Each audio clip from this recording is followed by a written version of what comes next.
Hi guys, this video is what if Luffy was the son of ocean. Link is in description down below with creator name. Dragon was staring at the ocean with his stoic face. His mind wandered to the events which occurred recently. The cruelty the world government was showing felt never ending. This was why he left the organization. The injustice was not something he would tolerate. He wants to stop the world government. He wants to liberate the people. He had talked to his father, Monkey D. Garp, countless times.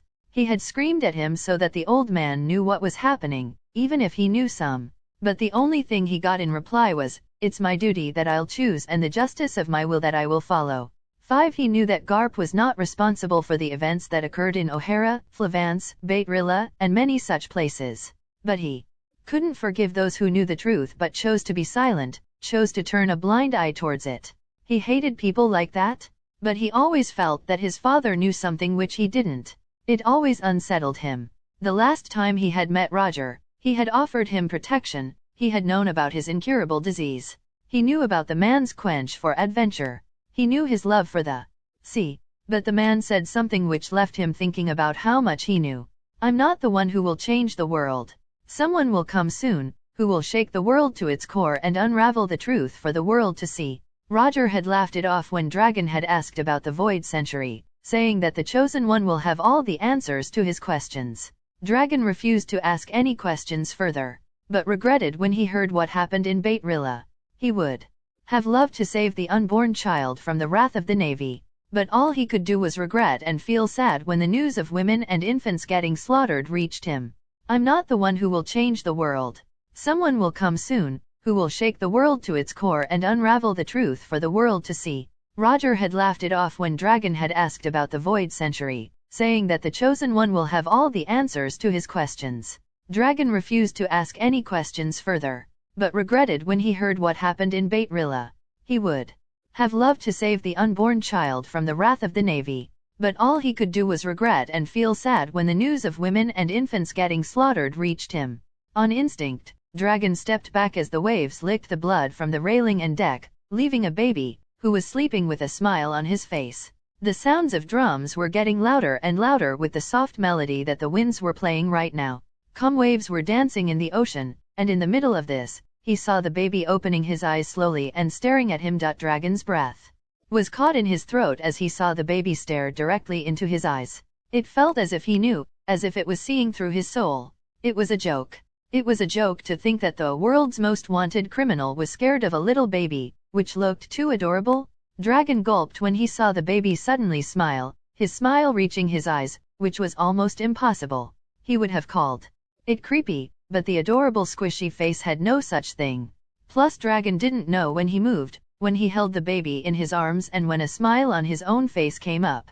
The smile on the baby's face was damn too infectious. It was as if he was enchanted by the baby completely. He already felt that he wanted to take care of the baby, take him under his wing and protect him from the terrible and cruel world. Dragon felt a shiver run through him when a cool, freezing wind blew past him and the baby, ruffling the baby's hair in the process as if it was kissing and giving its blessings to the infant. Dragon looked at the sea. Plus calm, too calm for the Grand Line. The sounds of the drum ceased when the baby fell asleep in his arms. The small being was not afraid of the stoic face that Dragon had wore earlier. He hadn't cried like most of the kids would have. 5. Dragon made his way inside the cabin and laid the baby on the bed, fortifying him with spare pillows, to protect the newborn. With that done, he went to pick up some towels to dry him. But to his astonishment, the baby was completely dry. It was as if he was never in the ocean in the first place. Dragon's shocks were increasing every minute as he watched the mysterious baby. Why was the baby in the ocean in the first place? Should he keep it? Is it his son now? Whatever might be the answer, he wasn't ready to face it. His thoughts were broken by his right-hand man, who chose this time to enter his cabin. The violet-haired Okama Queen stopped in his tracks when he saw the most wanted criminal, his best friend, his boss, the coldest person he has ever seen, cradling a baby? Dragon Boy? The Okama Queen questioned, not knowing what to even ask. Dragon didn't know what he should do, but he felt attached to the baby, and in a sense, he felt he was a father to the little infant. He felt proud. He felt happy to have a son. He wanted to protect the baby, his newly claimed son. He picked the baby in his arms and kissed his forehead lovingly, making the baby open his sleepy eyes in the process. The baby giggled, making Dragon's cold heart suddenly fill with warmth. He smiled as the next word slipped from his mouth. Monkey D. Luffy. The baby giggled in joy and laughed a little, the sounds resonating through his body as Dragon heard it. The wind seemed to play a tune and the moonlight illuminated the room, falling on Luffy's face. The baby was smiling widely and slowly tried to reach with his little hands to grab the large finger of Dragon. Once he had his little hands on the larger finger, a brilliant smile lit on the baby's face as he cuddled closer to it and closed his eyes, going back to sleep. The smile never left the little face. How was that even possible? How can an infant smile in his sleep? Do every baby do this? How did the baby get to him? There were more questions than answers. But one thing was sure, the ocean, the sea, the waves have gifted him a child to take care of. He is my son. Dragon looked to Ivankov for the first time, since the said Okuma had entered the room, with a smile on his face, which was too rare for anyone to see. Ivankov stood there shocked for a while, not believing the words that this man could ever have a baby. But the proof was in front of him. He made his way to the infant and saw the smiling face. His heart stopped for a moment. He was so freaking adorable. Ivankov couldn't help himself from cooing at the newborn. Can I hold him? Ivankov asked, his hands ready to carry the little one in his arms. Dragon smiled at his right-hand man and handed his son to him carefully. Ivankov touched the soft cheeks of the baby using his giant thumb, causing the baby to open his eyes slowly. The little one gave a small yawn before blinking at Ivankov. The baby cutely tilted his head a little to the side, making Ivankov stop, and stared into the eyes of the revolutionary for a few seconds before bursting into a cute happy giggle. Ivankov felt his heart had stopped working when he felt the intense gaze of the baby. Something inside him told him, this baby was not ordinary. What was that? Ivankov uttered, not even realizing that he spoke. I don't know. Dragon simply shrugged it off, knowing full well what his friend wanted to ask. But he himself doesn't know what was that. He had felt it once. Dragon didn't know how having a son was going to change his life, but he loved the boy. His cute giggles and smiles had already made their way to his heart. He didn't have the will to send the boy to a safer place. He didn't even want to allow him to go even a few inches away from him. He wanted to shield the boy from everything. Even if the thought about the safety of his son concerned him, he couldn't think of doing that. He can't give him to his father, not right now. But the revolution was not an idle place for a child to grow. He wants his child to have a proper upbringing and choose what he wants to do in the future, without any pressure. He wants to give his child whatever he wants. The infant didn't know that he had already wrapped the leader of the Revolutionary Army in his fingers in just a few moments with his sunny smile. It has been a year since Dragon had left the revolutionary base and hid in West Blue, with Ivankov by his side. But he was still carrying on with his revolutionary work, ordering his fellow comrades through Denden Mushi, leading the revolution quietly, and keeping it still going. He knew that he couldn't be the center of the revolution while caring for his baby boy. He wants to protect Luffy from the world government. He wants him to never dirty his hands as he had done with his own. He wants him to always smile as he does. The smile which is equivalent to the sun. Luffy is his son. His treasure. He gave him all his love and attention. He gave everything Luffy wanted, spoiling the little brat to the fullest. He never told anyone about the existence of Luffy, except Ivankov, who was there with him in those moments when he first got his baby. Right now, they were sitting idly by a beach on an island in the West Blue, seeing the sunset. The little toddler was doing his best to get out of the grasp of Dragon, who was holding him. Even for a year-old child, Luffy was an energetic brat, always wanting to explore everything with his curious eyes. Right now, he was pouting when he felt he can't crawl or run on the rough sand and play with it. The adorable puppy eyes, which he was making, could have broken Dragon's resolve within a second, if not for the fact that the revolutionary leader refused to meet those eyes. But it had already shattered Ivankov's resolve as he sided with the spoiled brat. Dragon boy, let him play. We are here. He won't get away. Dragon sighed as he looked at the adorable face which was grinning widely at Ivankov, as if agreeing with the Okuma and letting a cute giggle. All right. Dragon smiled as he finally placed the toddler on the sand. He could see the boy running towards the water with his wobbly legs. Without thinking, he stood up, following the baby, ready to pick him up if Luffy got too close to the shoreline. Luffy looked so happy as he ran his way to the shore, giggling repeatedly as if someone was calling him or telling him a funny tale. That was when Dragon saw the water leaving the shoreline and rapidly rushing toward the giggling and babbling baby. Dragon without hesitation picked up the boy, who began whining at it. He saw the water rising upwards and splashing itself on them, which was technically impossible. He took his steps back, afraid that the brat will get sick, afraid that he will feel difficulty in breathing. But he was left amazed when he saw that Luffy was not wet at all. He was not breathless. He was smiling and giggling, not whining like before. His sunshine smile, which could light up his worst days, was on full force on his little face as he looked at the waters. He was left awestruck. It was the second time this has ever happened. Dragon couldn't place or form a single sentence about what had just happened. Ivankov came running towards Dragon, checking the baby instantly for any signs of damage. But he also was left stunned when he felt the baby dry and giggling and babbling happily. What was that? Ivankov managed to utter, ahead of his shock, looking at the waters, which seemed to be dancing as if it got the most precious thing it can ever get. Dragon shrugged, not knowing what to say at all. He was happy Luffy was fine, that he was safe. But that didn't answer what the heck had happened. He saw the boy smiling wider than before as if he found a part of himself. Pa! Dragon literally dropped the baby at hearing the first words of Luffy, while Ivankov literally stumbled on his feet, their hearts racing at thousands of kilometers per hour. The little boy's face scrunched a little, as if he was thinking something, and then with a full force smile, another word was uttered by their sunshine. Pa? Papa? Papa. Luffy smiled and kept on chanting the words as he looked at his father. Dragon found a smile creeping on his face. He pressed his lips on Luffy's crown. He was so proud of his little boy that he didn't even notice the water imprints on the baby's forehead. He was too engrossed in the words spilling out from the toddler's mouth. He felt as if he was on the 9th cloud. Papa? Papa. Luffy kept on babbling cutely. Dragon and Eva found their hearts melting at that. All the worries of the world forgotten. All they could hear was the cute voice and the adorable giggling. The brilliant smile, which challenged the sun, on the face of the toddler looked absolutely mesmerizing. The time to return to the revolution was approaching. They can't abandon their duties, even though they were working from a far distance. The revolutionaries needed their leader and the right-hand man. The Marines were getting feisty and were trying to find what and where Dragon was, which to no doubt they were failing miserably. Dragon was even informed by Kuma that Cypher Pole agents were searching desperately for him. Luffy had already started walking, or more like running.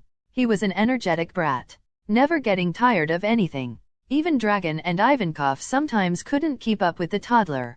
They have to wonder from where he gets that much energy. But they did have a rough idea. Even though the toddler was only a year old, he ate as much as a grown-up man would. Luffy loves jumping, running, and playing around. He loves looking at new things with curiosity and awe-filled eyes. But above it all, he loves visiting the ocean and running through the shorelines, making Dragon and Ivankov keep an eye on the boy. The boy was a trouble magnet. If he was left unattended for even 10 seconds, they would find him in trouble, always. Once when Dragon was too busy with his work and Ivankov was sleeping, Luffy had crawled upstairs, giggling and babbling, where he found a snail and blabbered nonsense in it. The time to return to the revolution was approaching. They can't abandon their duties, even though they were working from a far distance. The revolutionaries needed their leader and the right-hand man. The Marines were getting feisty and were trying to find what and where Dragon was, which to no doubt they were failing miserably. Dragon was even informed by Kuma that Cypher Pole agents were searching desperately for him. Luffy had already started walking, or more like running. He was an energetic brat, never getting tired of anything. Even Dragon and Ivankov sometimes couldn't keep up with the toddler. They have to wonder from where he gets that much energy. But they did have a rough idea. Even though the toddler was only a year old, he ate as much as a grown-up man would. Later they found that he had called some higher UPS, whose number he was able to manage to dial, and they considered that Luffy, the one who only could speak 2-3 words like Papa, Eva, and food, blabbered absolute shit to them, which was considered as classified high-tech information, with highly coded language used by the revolutionaries. Dragon and Eva had laughed their asses off that day when they realized that the call had apparently connected to a Cypher Pole agent. Though they did change their location after that, not taking their chances of their safe haven being identified. They did learn their lesson to never leave the kid alone after that. And hence, another beautiful and memorable year passed. Luffy was running with his 2 small feet on the shoreline today. Dragon and Ivankov were there watching him carefully when they saw Luffy jump into the ocean. They both panicked. Being fruit users, denied both of them any movement in the ocean. Luffy! Dragon yelled at the top of his voice and ran towards the shore. Luffy resurfaced from the ocean, but he was sitting on top of a sea king, giggling happily and laughing hard. Dragon quickly picked the boy from the sea king, who bowed down, allowing Dragon to get a hold of the boy. His heart was beating like crazy. He had thought that he had lost his baby boy forever in that small moment. The Sea King seemed to smile at Luffy, which made Dragon feel amazed and a little confused. Luffy waved his little soft hand back at the Sea King. Bye, bye, the little kid said, followed by a giggle and gummy smile. He could feel Ivankov startled. They have never seen anyone, much less a kid, getting a ride on a Sea King? Hell, someone would definitely have a screw loose in their heads to even think of that. Elu. Dragon tried to gain the attention of the kid. Don't jump in the ocean. Dragon hugged the boy tightly, afraid that he will again jump in. When they separated, Luffy tilted his head sideways in confusion. Why? It's dangerous, Dragon said, trying to contain his worry. Mom, not dangerous, Luffy said with puffed cheeks. It took Dragon and Ivankov to register what the kid had said. Ivankov gulped, thinking what the heck even the boy was pointing at. Dragon's breath felt stuck in his throat. He took a deep breath. Lu, who is your mom? Dragon asked. He felt stupid for asking that question, but he knew that he had never told the kid anything about mom, because he himself wasn't sure. Ivankov looked at Dragon as if he had grown 2 heads. Luffy again tilted his head sideways cutely, before pointing to the ocean. Mom. Dragon felt his breath knocked out from him, as he felt his unspoken suspicion come true. Luffy is the child of the ocean, the sea, and now that he thinks about it clearly, many things make sense. Right. Dragon felt himself say as he let the boy down and saw him running around again. Dragon boy, are you hiding something? Ivankov asked. He really didn't like the idea to ask, but he was attached to Luffy, and he was curious to know what that all was about. Dragon nodded and then shook his head, his eyes never leaving Luffy. He himself felt confused and shocked at the turn of events, but he didn't speak a word. The next day, they were disguised as normal citizens walking around the town. His red tattoo, hidden with makeup, courtesy of Ivankov himself. He wore a black t-shirt and blue jeans, with a cap covering his face well, and black shoes. Luffy wore a red hoodie, blue shorts, and a sandal. The boy apparently didn't like shoes. He always kicked them off, saying yucky. Dragon's hands were holding Luffy's tiny little hands securely, as the boy didn't want to be carried. He wanted to run and climb on the stalls which were lined up. Dragon couldn't help but smile seeing the toddler climb onto him to reach the goodies. That was when a powerful haki flared at a distance. Dragon wasted no time in carrying Luffy and making his way to an alley, as swiftly as possible, without raising any suspicion. Have you heard Dragon was spotted here? A marine asked in a hushed tone to another one of his comrade. You mean the dragon? The revolutionary? Another marine almost shouted, making the other to clasp a hand on his mouth. But unknown to them, Dragon had already heard what he needed. He could easily defeat those marines, but his gaze lowered to the previous bundle of joy which was in his arms, looking at him. Luffy was way too quiet. Luffy, his baby boy, who could never be associated with the word quiet, was abnormally still. Even in sleep, the little toddler would smile, giggle or babble something. Coming to a decision, Dragon reached for his den mushi and dialed Ivankov. Eva, he spoke in a low voice, keeping an eye on their surroundings. Marines have spotted me. No other words were required for the Okama Queen, as he promised to come as soon as possible after packing their necessary documents which were stashed in the house they were living in. It was after 10 whole minutes of uncomfortable silence coming from the little sunshine and Dragon's own pounding heart beat that Dragon felt Ivankov approaching him. Handing Dragon his green coat and a blanket to hide Luffy in, Ivankov nodded. Dragon carefully wrapped his little sunshine in the blanket as the kid gave him a teary look. Papa. Dragon saw the cheerful boy on the verge of crying. It broke his heart in a million pieces. I'm right here with you, Dragon assured the little one, wiping the stray tear which leaked from his eyes. Papa and Eva are here to protect little Lu. Dragon assured the kid, who nodded after a moment. That was the signal for him to finally hide the toddler with the blanket completely. The blanket acted as a shield to protect the boy from the eyes of the world, which would not think twice before killing him. Running, hiding, and not engaging in any fights. And yet Dragon and Ivankov found themselves with CP0 on their tail.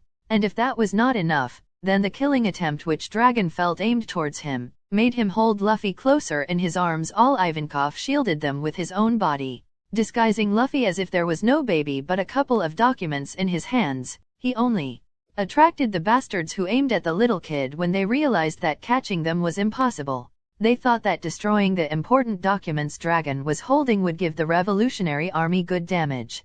His first reaction would have been anger if not for the distress he felt coming from his little sunshine.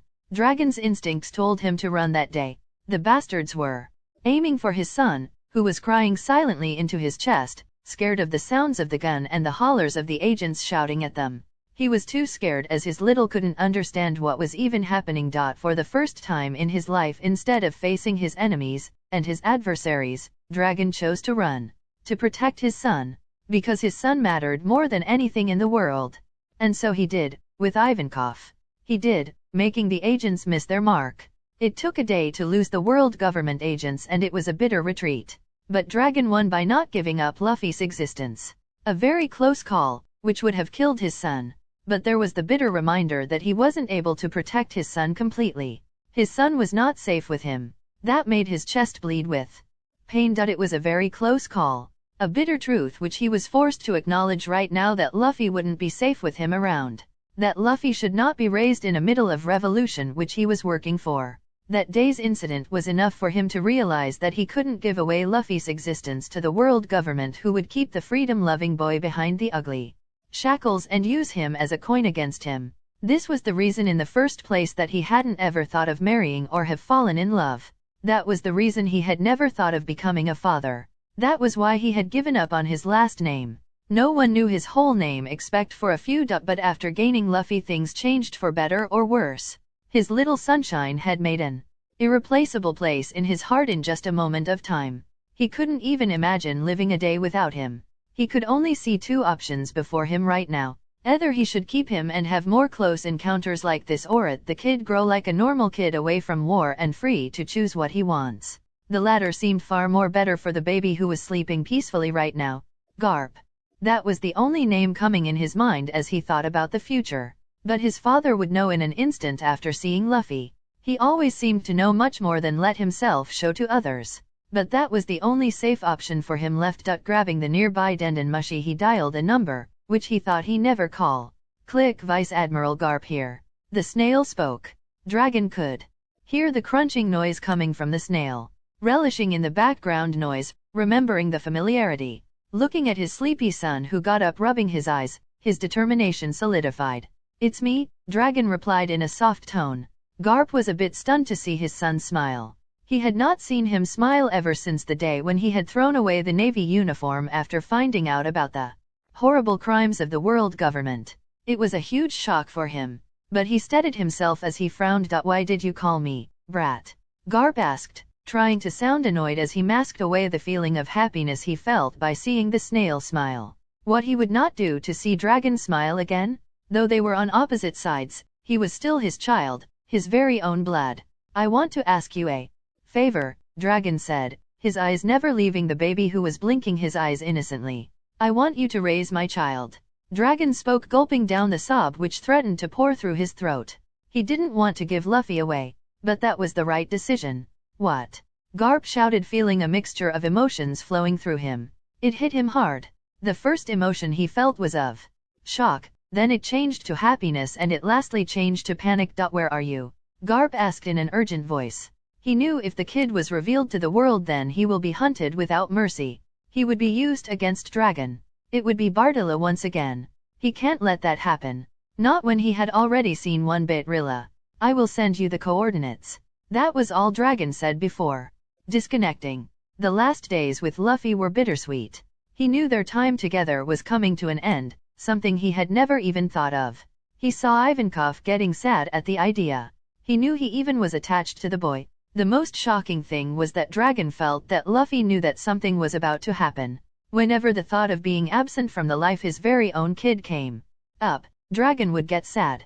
He would feel a lump grow every time he thought about how he would be missing the crucial part of his son's life, but he forced himself to smile, which sometimes came genuinely, as he spent his last days with Luffy, playing with him as much as he can, giving him his endless love. Heck, he even gave the premium edition candies from Fishman Island to the kid, spoiling him to the brink and getting ready to tackle and care for a hyperactive sugar-high Luffy. The duo did their best to not feel sad in front of the kid, but the kid seemed to know their sadness. He seemed to know their pain. Whenever he would be carried by one of them, he would try to snuggle a little bit closer, giving them a hug with his cute little limbs, trying to get close to them. Dragon can't imagine how horrible the upcoming days would be. He can't imagine the horror he will face to know that he can't see those gummy smiles, can't hear the soft giggles and the laughter. His world will literally crumble, and he could see it. But he knew better than to crumble. Dragon and Ivankov watched as a small dinghy pulled off at the side of the island. The dinghy was rocking violently in the storm. The storm had pulled off in the little island since they had arrived. Dragon watched his father jump into the ocean and reach the shore, towards him. Dragon didn't speak a word as he gave a little nod as a greeting to the elderly man, who pouted at the sight but understood nonetheless. Dragon led the man, after he wrung his shirt off to remove the sea water, to the little shack in a secluded area in the forest, where they were currently hiding. Looking at the vicinity, Garp couldn't help but feel proud on his son for choosing such a good hiding place. No wonder nobody was able to track him. After he had heard that Dragon had fled, literally fled, for the first time from his enemies, he was scared to find out if something was wrong. But luckily, Dragon called soon and gave him the news of his grandson. He could connect the dots and now understand why Dragon was missing and why he had fled that day. Dragon fled to secure his child, to not give up his identity to the world. He felt proud of Dragon for achieving his goal, even if he was on the opposite side. The house was a small one, but it gave a feeling of home to Garp. He could see the toys which were splattered everywhere in the hall. He snickered when Ivankov tripped on one of them. He and Dragon entered the room where his grandkid was. He could smell the scent of the sea radiating from the little room. When his eyes landed on the kid, the first thing his heart and mind screamed was the kid was too adorable. He plopped on the large bed, legs crossed, and back against the wall. He saw Dragon pull up a chair and sit opposite to him. Garp held the boy up from the bed and slowly and tenderly placed him on his lap, not wanting the smiling kid to wake up from his sweet dreams. The kid was mumbling something and drooling from his mouth. "He's too adorable," Garp whispered in a hushed tone, his face lighting with joy at the sight of the baby. Gently caressing the cheek of the toddler with his massive thumb, he saw the little one scrunch his eyes and open them with a small yawn. The kid was blinking at him, with his head tilted, taking in the unknown face for the first time. The bright brown eyes met Garp's eyes as Garp's fingers ran through the kid's smooth hair. Garp felt his fingers stop altogether when he saw the intense gaze which landed on him. He felt as if a sword was placed on his chest, ready to pierce his heart and just waiting for one wrong move to finish his very existence. The sound of waves crashing on the shore was clearly heard in the silent room. The rain was getting heavier, and the violent rustles of the trees and the waves crashing on the shore filled the room. Lightning crackled outside, making the poor animals screech in fear. Even the inhabited island seemed to roar as if it was given its own voice. And in the middle of all of this, they were in the middle of the room, waiting for something. And then the baby smiled. Garp had never seen anyone give so big smile in his entire life. He failed to notice when the feeling, the pressure, and the force was altogether gone. He failed to notice when the turmoil of the wild beasts ended, when the roar which he heard altogether vanished. He just saw how the little guy squirmed in his lap, to find a better spot to lay down and sleep, to droll again as if nothing had happened. "His name is Monkey D. Luffy," Dragon said, his eyes fixed on Luffy. That was enough to break Garp from his thoughts and slowly nod at his son. "This child is not normal," Garp said as he raised his head to see Dragon in the eyes. "What are you hiding?" Dragon reverted his eyes, refusing to meet that of his father's. His eyes were set on Luffy as if telling that Luffy was his child and he knows that he is not normal like the others, but he would not tolerate anyone mockingly spouting nonsense at his son. Even though his father said it with good intentions, Dragon couldn't help but feel a tinge of anger. anger that his kid will be treated differently from the rest of the kids. Anger that he might lose his charming smile and he would not be able to be there for him when that happens. He felt himself questioning the solution to the problem. Will Luffy be okay with his father? Will he be happy? Can Garp assure Luffy's well-being and that his smile will remain protected? He hesitated. He hesitated in giving up Luffy.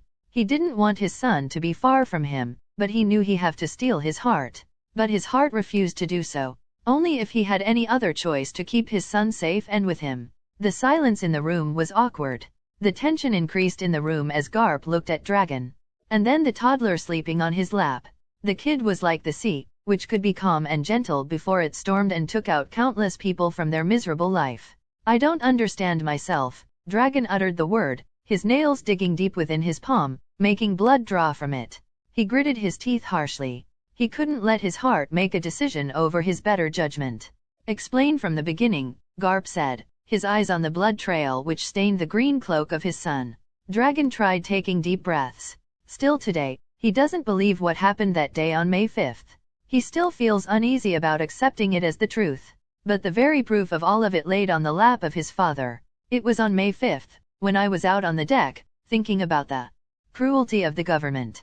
The wind was howling, the waves were crashing, and a full moon was on the sky. I don't know what I thought, what encouraged me, but I just yelled out, the frustration weighing heavily on my heart. Dragon placed a hand on his heart, which felt heavy for the first time after meeting Luffy. I was swearing to bring justice to innocent people and dethrone the world government. That was when a wave engulfed me. Dragon's eyes trailed at his right arm. The wave gave me a wound. The next second, another wave came, licking my blood off the deck, and when the wave receded, I heard drums, I heard a melody. The sea went calm and a baby with an impossibly wide smile laid on the deck. Dragon saw his father freeze before slowly looking at Luffy, who was soundly asleep. The silence in the room was enough to hear the throbbing heartbeat of Garp and Dragon, both of them with some amount of realization. Dragon swallowed hard, moving his gaze to his father, and saw the pale face regaining color. He had never seen his father pale. He had always seen a laughing man, sometimes scowling or becoming annoyed, but nothing could make the Navy hero pale. Garp raised a hand to his face, rubbed his temple, and leaned on the wall behind him as he let out a chuckle. There is an old legend which had circulated once upon a time around the world about offering blood to the sea, and in return they would get their desired thing. Countless people have offered even their limbs to the sea, all in order to gain something. But none have succeeded for countless centuries. It's been a long time since the sea had taken up any offer, or more like forced you to make an offer. Dragon's mind filled itself with countless questions, whose answers were completely out of his reach. He is a child of the sea and a D by your blood. He carries the will of D as well as the will of nature itself. Garp's eyes met that of Dragon's shocked ones. He will be a force to be reckoned with in the future and change the world. It will be his destiny, connecting and fulfilling your dream indirectly. That followed silence as both of the elder men watched the sea child. Dragon felt worried. He felt nervous realizing what his son was. But above all, he wanted his son to be safe, to live his life according to his wish, to choose his own destiny and create a fate with his very own hands. He didn't want his only son to be forced into anything which he didn't want to. Garp chuckled, feeling the inner turmoil of his son. Don't worry. He will get to choose what he wants to do in his life. Dragon nodded in understanding before speaking. I love him. But the past days have made me realize that if his existence is revealed, then he will be hunted, despite his age. I don't want him to live a life where he is hunted and constantly haunted. I'm afraid that something will happen to him if he stays with me. Dragon forced himself to say as blood dripped from his palms drop by drop. If he wouldn't say it now, then he knew he couldn't ever say it. His love for his son will never fade him. Heck, he will even willingly throw himself to protect his. But he knows that he isn't too strong to go against the whole world, the 5 elders, to protect Luffy. He knew he couldn't see Luffy cry. His kid had never cried before. So, when he saw his crying face that day, it hit him hard. I don't want to see tears on his smiling face. If Garp noticed the glossy eyes of his son and tears that dropped from his eyes to land on his lap, he didn't mention it. The storm listens to her voice, loud and commanding. The tree rustles to her breeze, warm and caring. She calls for whirlpools and they listen. She pushes the ground and it obeys. Without a question, without hesitation, and without any thoughts. But above all she is lonely. There might be countless sailors, merchants, navy officers, marines, pirates, etc. sailing on her mercy, but she is alone. It was once said the sea had a child, which she lost to the world of mortals, to the world of some ungrateful people, which were none other than the ancestors of the celestial dragons. Do you think she will let that happen all again? But why me? Dragon asked. His voice was uncertain for the second time. Garp shrugged at that. He could only guess the answers, but none seemed too accurate to console his son. None seemed fit to tell him that he was worthy. But maybe there's a way. The sea wants to be free, she wants her revenge, and you are exactly doing what she wants. Garp replied. Their talking had woken up little Luffy, who was amazed by the color of Garp's shirt. His doe brown eyes lit up and his smile stretched as wide as it could be. Isn't she the most powerful being in the world? Isn't she capable of destroying the whole world? Dragon asked, his eyes never leaving Luffy, who had jumped off from Garp and was now running around in the room and giggling happily. That she is. But there is a prophecy, which I heard from Roger. After 800 years, a man will return to reclaim his throne. Garp said, his eyes straight on Luffy. Luffy turned back to face the two men in the room and offered them his brightest smile. Garp felt as if he was asked to continue. He really didn't want to. But as he was about to say the next words, the lightning cackled louder, the winds blew fiercely, and the waves went violent as if it was trying to reach the shore. But above all of this, Luffy's innocent laughter was heard clearly. The light of the moon, which was not there for long hours, entered the room, falling on the little bundle of joy, and the sounds of drums were back in. Midst of all of this, Luffy's grin stretched impossibly wider. Joyboy will. After their conversations, Luffy was about to be handed to Garp. Luffy was crying. He didn't want to leave Dragon and Eva. He was crying Papa and Eva, making the respective individuals cry at the very sight. But Dragon steeled himself. It was for Luffy. To protect him. The screams of the boy could be even heard above the lightning of the storm, which had summoned itself once again. Dragon knew Luffy's desperate cries and his teary face would always haunt his mornings. He would always feel empty without his son. But his son needed protection right now, which he couldn't provide. He couldn't risk Luffy getting caught in the hands of the world government. Will I Papa and Eva in? Luffy asked through his sobbing. Dragon feels his heart break into million pieces. He was really thinking about what good deeds he had done to get such an adorable kid. Yes, we will. I promise, Sunshine.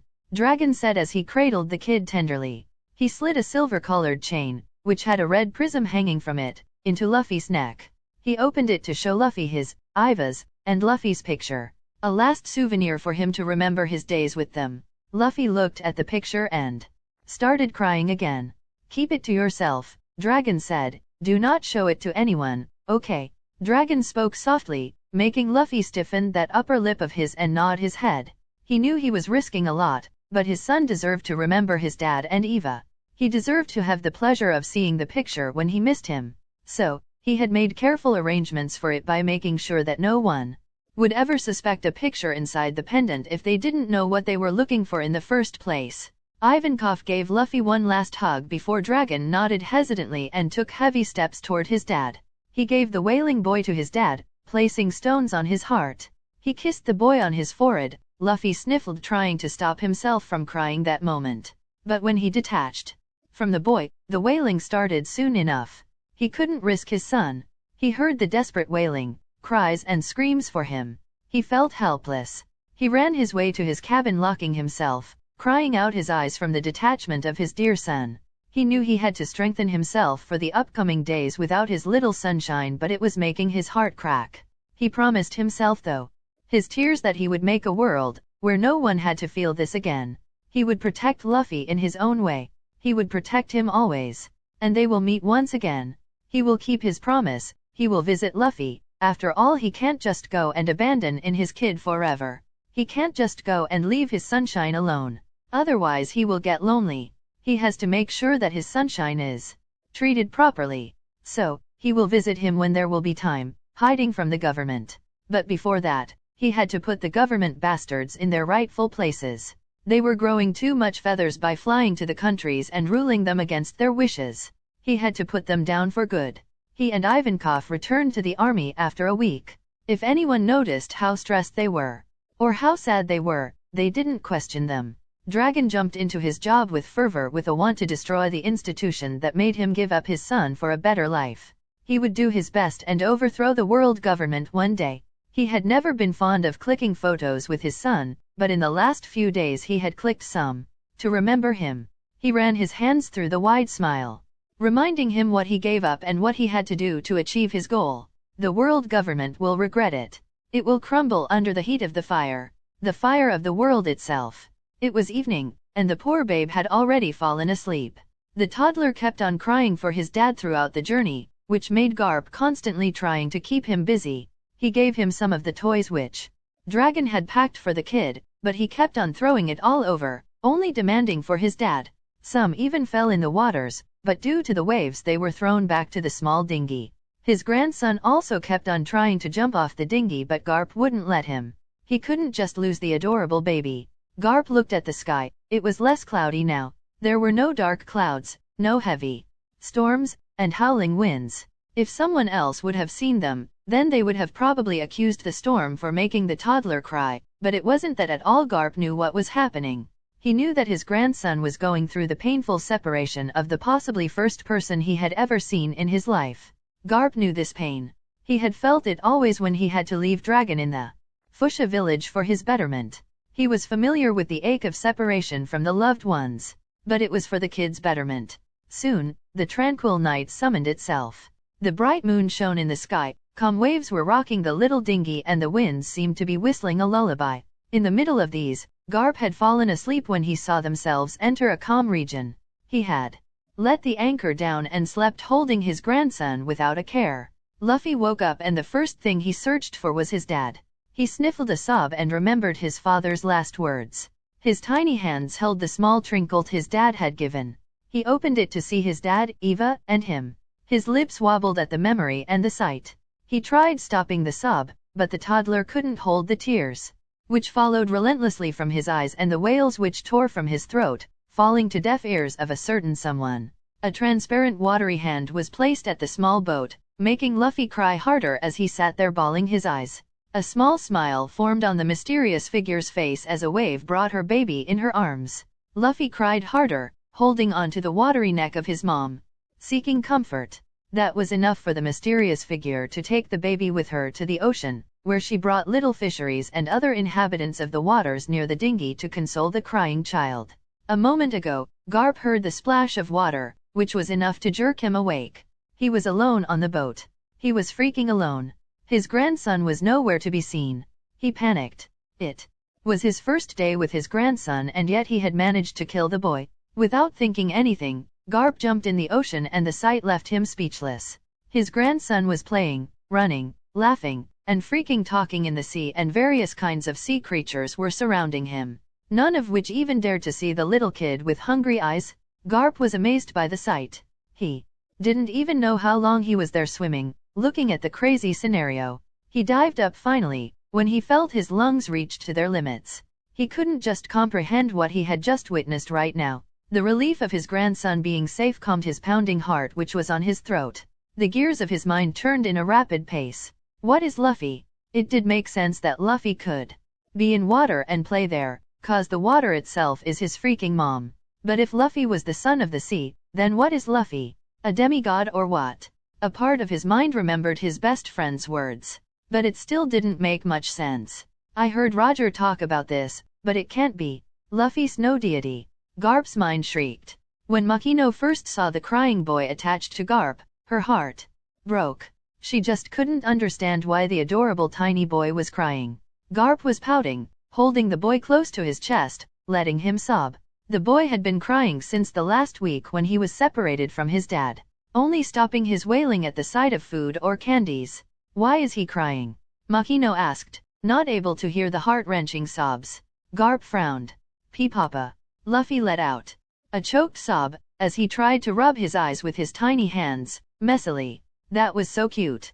Garp looked around his vicinity, making sure that no one was near. He spoke in a low voice, he has to leave his dad. Before Makino could question further why Garp outright kidnapped a baby from his dad, Garp beat her to it. His dad is Dragon, my son.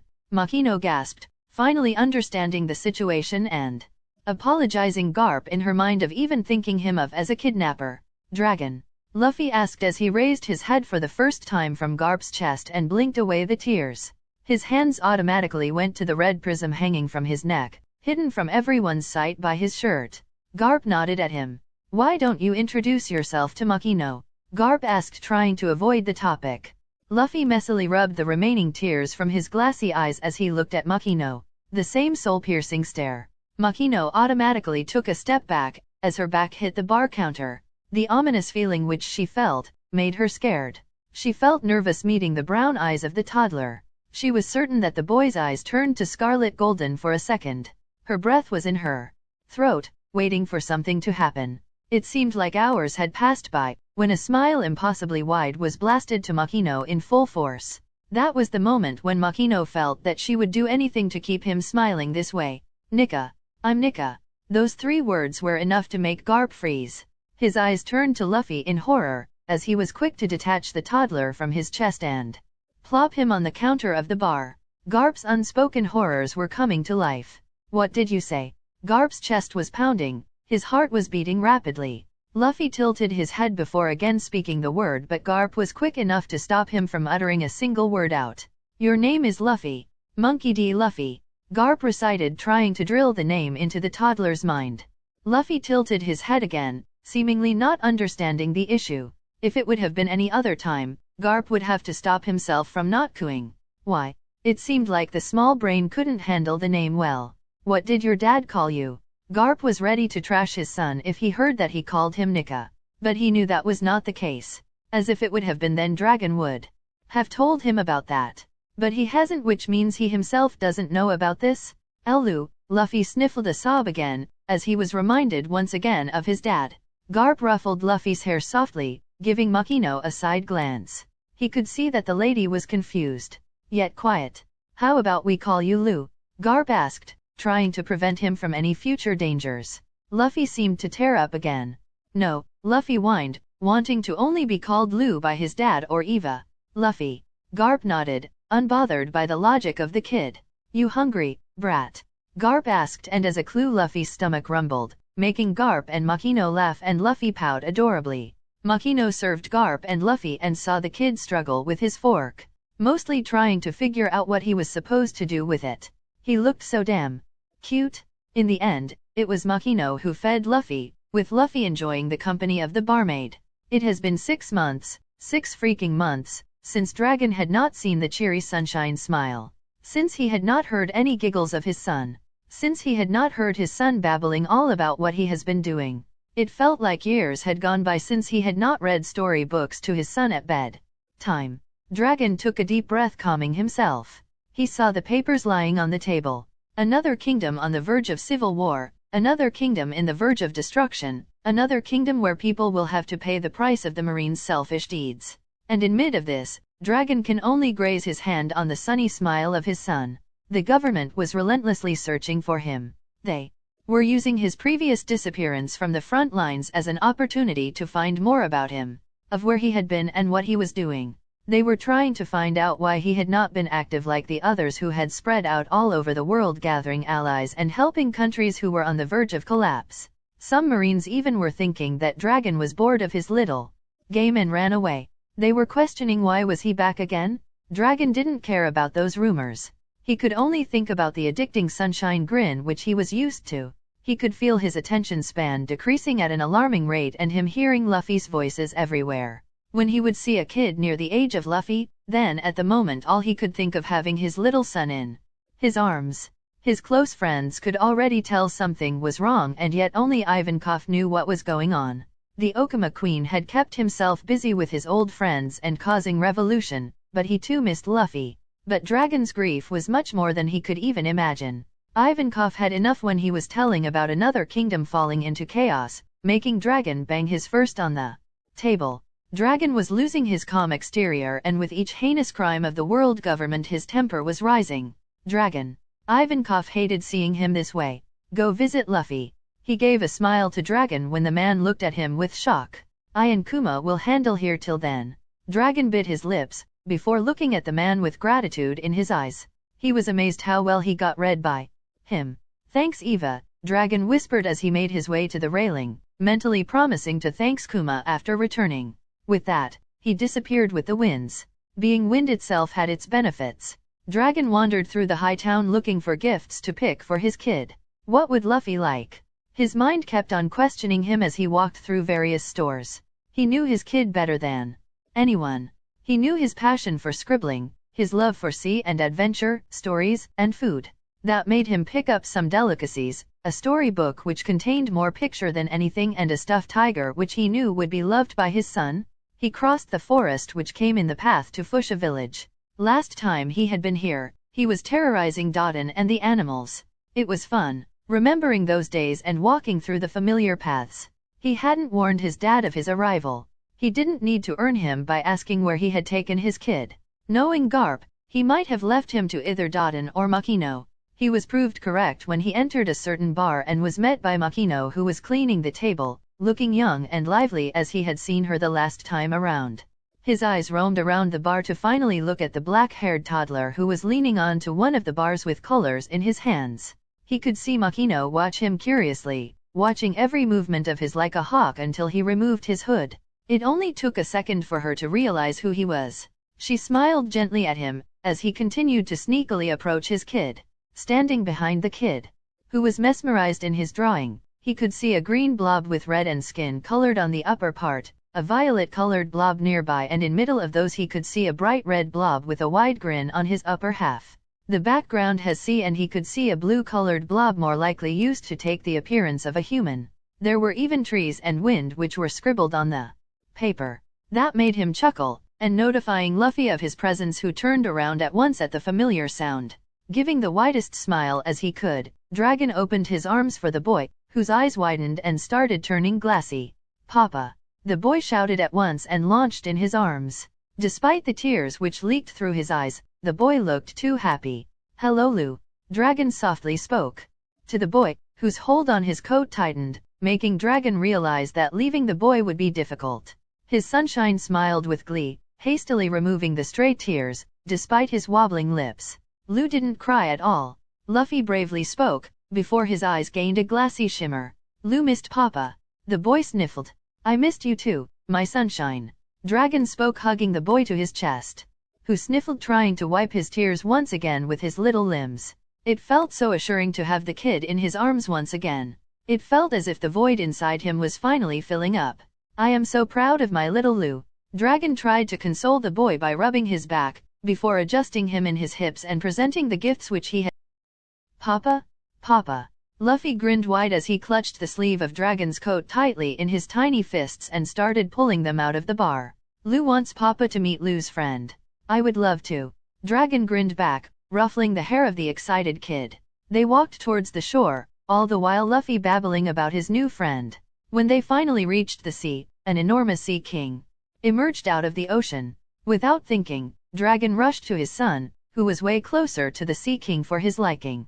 He was midway when he saw the Sea King bow a little to Luffy. He stopped completely when he saw the giddy look on the Sea King's face.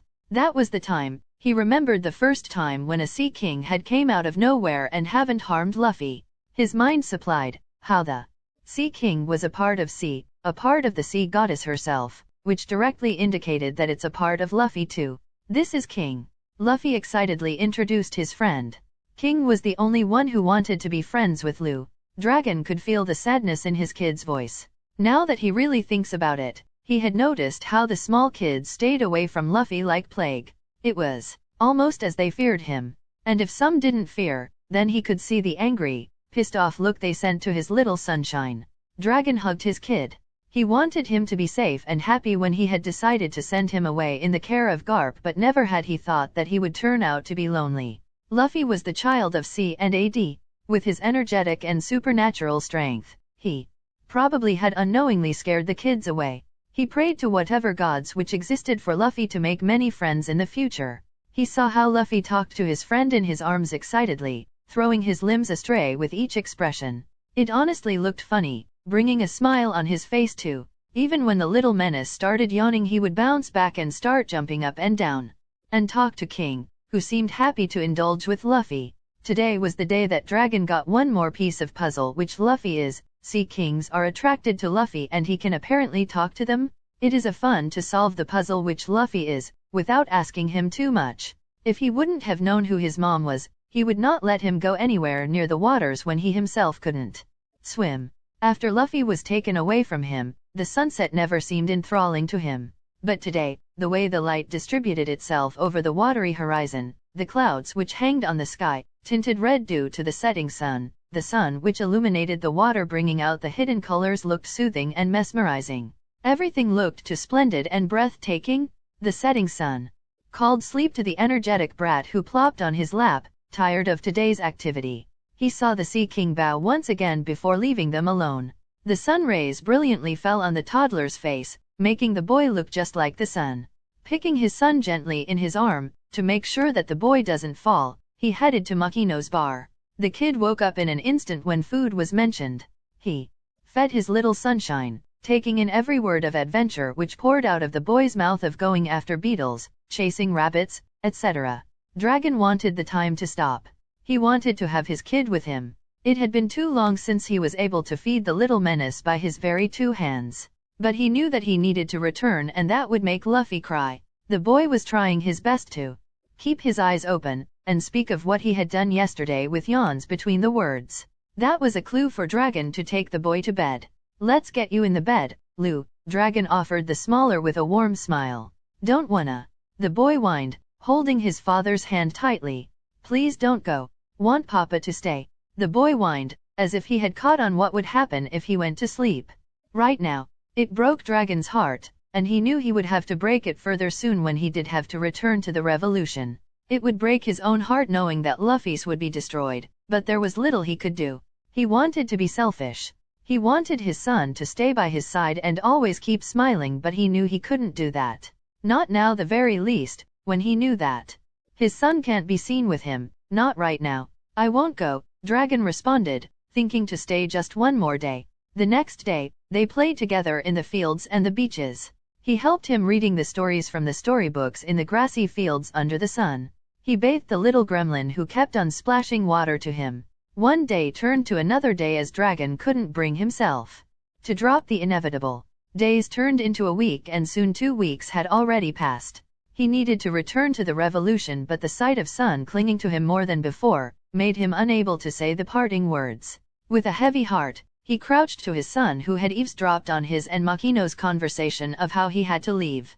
The bawling boy was begging him to not leave him alone. The sight was enough to make his eyes gain a glassy shimmer and Makino to cry at the sidelines. I'm sorry, Lou, Dragon spoke in his own cracked voice. Luffy's crying would never fail to make Dragon cry with him. Whenever Luffy would cry, it would seem like the whole world is sad. Don't leave me, Papa. The boy wailed louder, hugging the man with all his strength. I will come again, Dragon tried to make Luffy stop crying. Luffy wailed louder, a heartbroken sob coming out of his throat. His sunshine-like son seemed to be having an eclipse right now with the way he was crying. I promise. He brought his pinky towards the boy to show that he would return again to him. Promise. Luffy's teary eyes looked at Dragon, questioning him of the authenticity. Yeah, promise. Dragon's pinky was clasped in the little pinky of his son. Till then read the story books. I'll be back until you finish those and we'll have lots of stories to tell you. Luffy nodded, sucking his wobbly lips. Dragon ruffled the younger one's hair, proud of his son. He grinned as wide as he could, when a small smile cracked on the crying child's face. I want to hear about pirates. Luffy mumbled, but it was enough for Dragon to hear. Dragon kissed the crown of his son in response and promised to do so. With that, he stood up and vanished in the strong winds. He could feel Luffy growing sad and teary, but he had promised to come again. And he will do it. As the days, weeks, months, and years went by, Makino saw Luffy grow up, smiling happily, jumping around, and bringing smiles to the faces of everyone he met. She was glad that whenever Luffy was close to feeling lonely, his father will appear to cheer him up, though he was visiting less and less. She had witnessed Luffy opening up his locket whenever he would feel alone and sad in the absence of his father. She watched Luffy play with his dad for days, making the man relax with him. She could swear that Luffy was his stress and pain killer. He was his sunshine. But sometimes, the timings would horribly go wrong, making Garp arrive at the time when Dragon would be visiting his child. Luckily the man would escape with a fist of love and some training. The former was something which both Dragon and Luffy would get. It was almost funny to see the world's most dangerous criminal pout with his son to his father. Whenever Dragon would visit, he and Luffy would spend hours on the beach, playing, and Dragon would always have a bunch of stories for Luffy in his arsenal. Dragon would thank her for taking care of her son. The village respected Dragon. He grew up here, and no one would sell him out. It was heartwarming reunion whenever Dragon would visit Luffy. And when the time would come for Dragon to leave Luffy, Luffy would get sappy and whiny. But Dragon had work which could not be neglected. Sometimes a violet-haired Okama would also drop by, sometimes being a woman and other times in his usual way. It was scary at first, but then slowly people in the village melted to him too. But Luffy felt lonely, and she knew that. The way he stared at the ocean, with such fondness and loving eyes, which he used only for people very close to him. She saw him grow up, running around the shores, playing with the water, sometimes alone and sometimes with his dad and Eva. But above all of it, Makino saw Luffy wanted friends of his age, which was not possible in the village he was in. Most children were afraid of his grandfather and took it on Luffy. At those times, it was hard to keep Dragon on leash. He didn't like it at all when they called his son a freak. Then there was another thing for her to worry. The waters. Luffy would always play dangerously close to the waters. She worried that the waves would pull Luffy towards them. She had seen the little boy swimming in the waters, when she could bet on that nobody had taught the 4-year-old swimming. Dragon was a no-go, due to his devil fruit. And Garp, the old man, was never here for long to really teach him.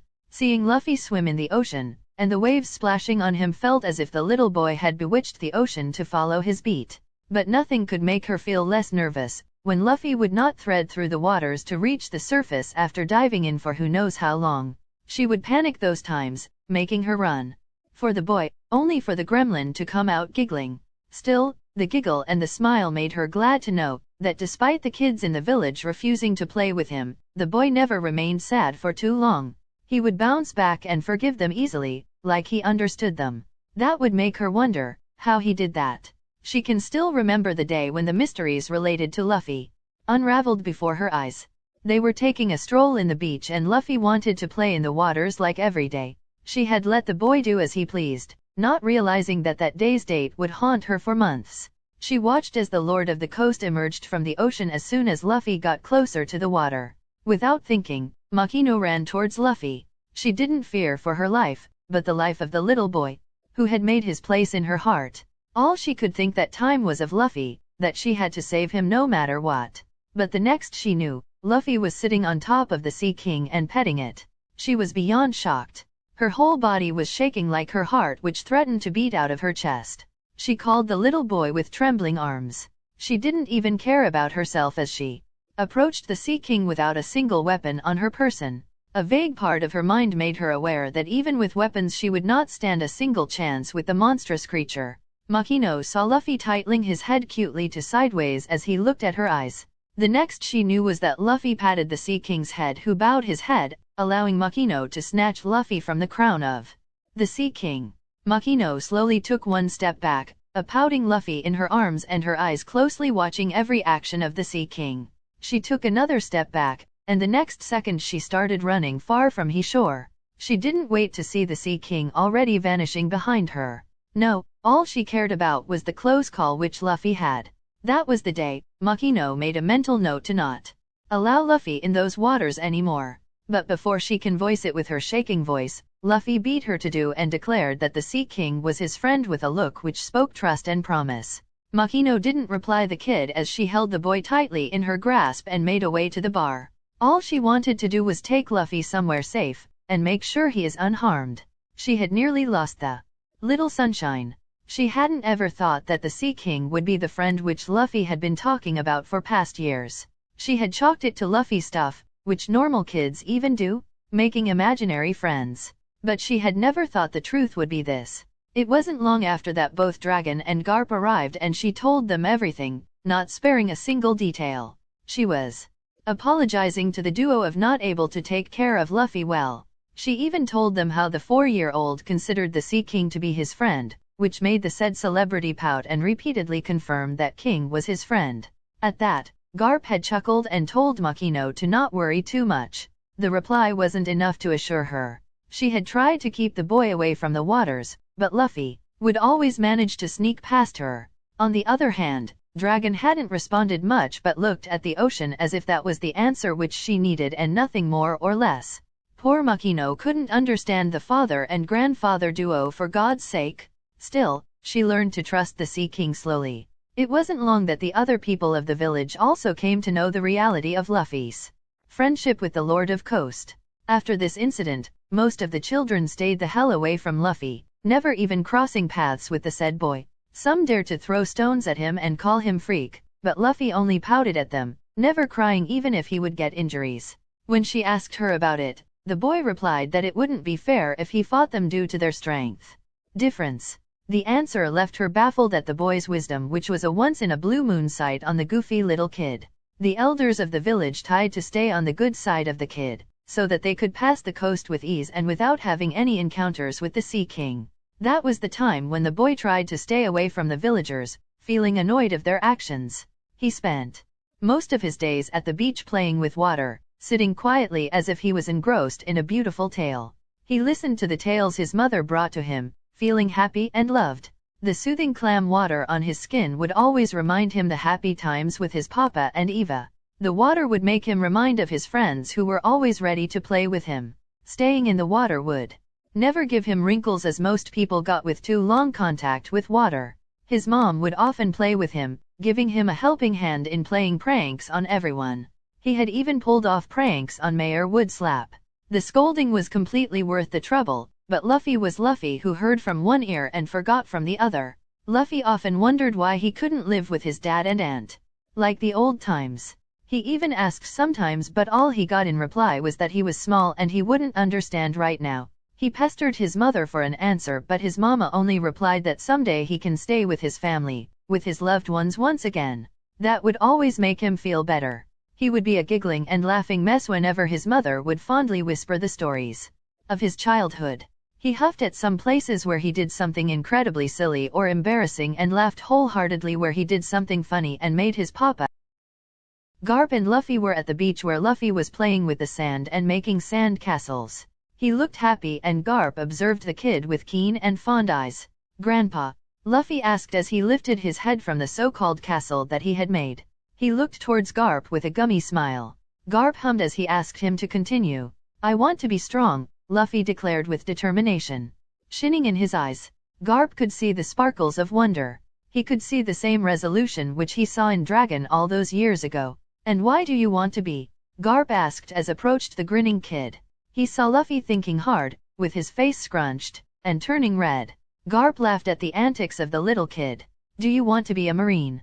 Garp's eyes lit up at the possibility. His mind racing thousands kilometers per second about the benefits which Luffy can get.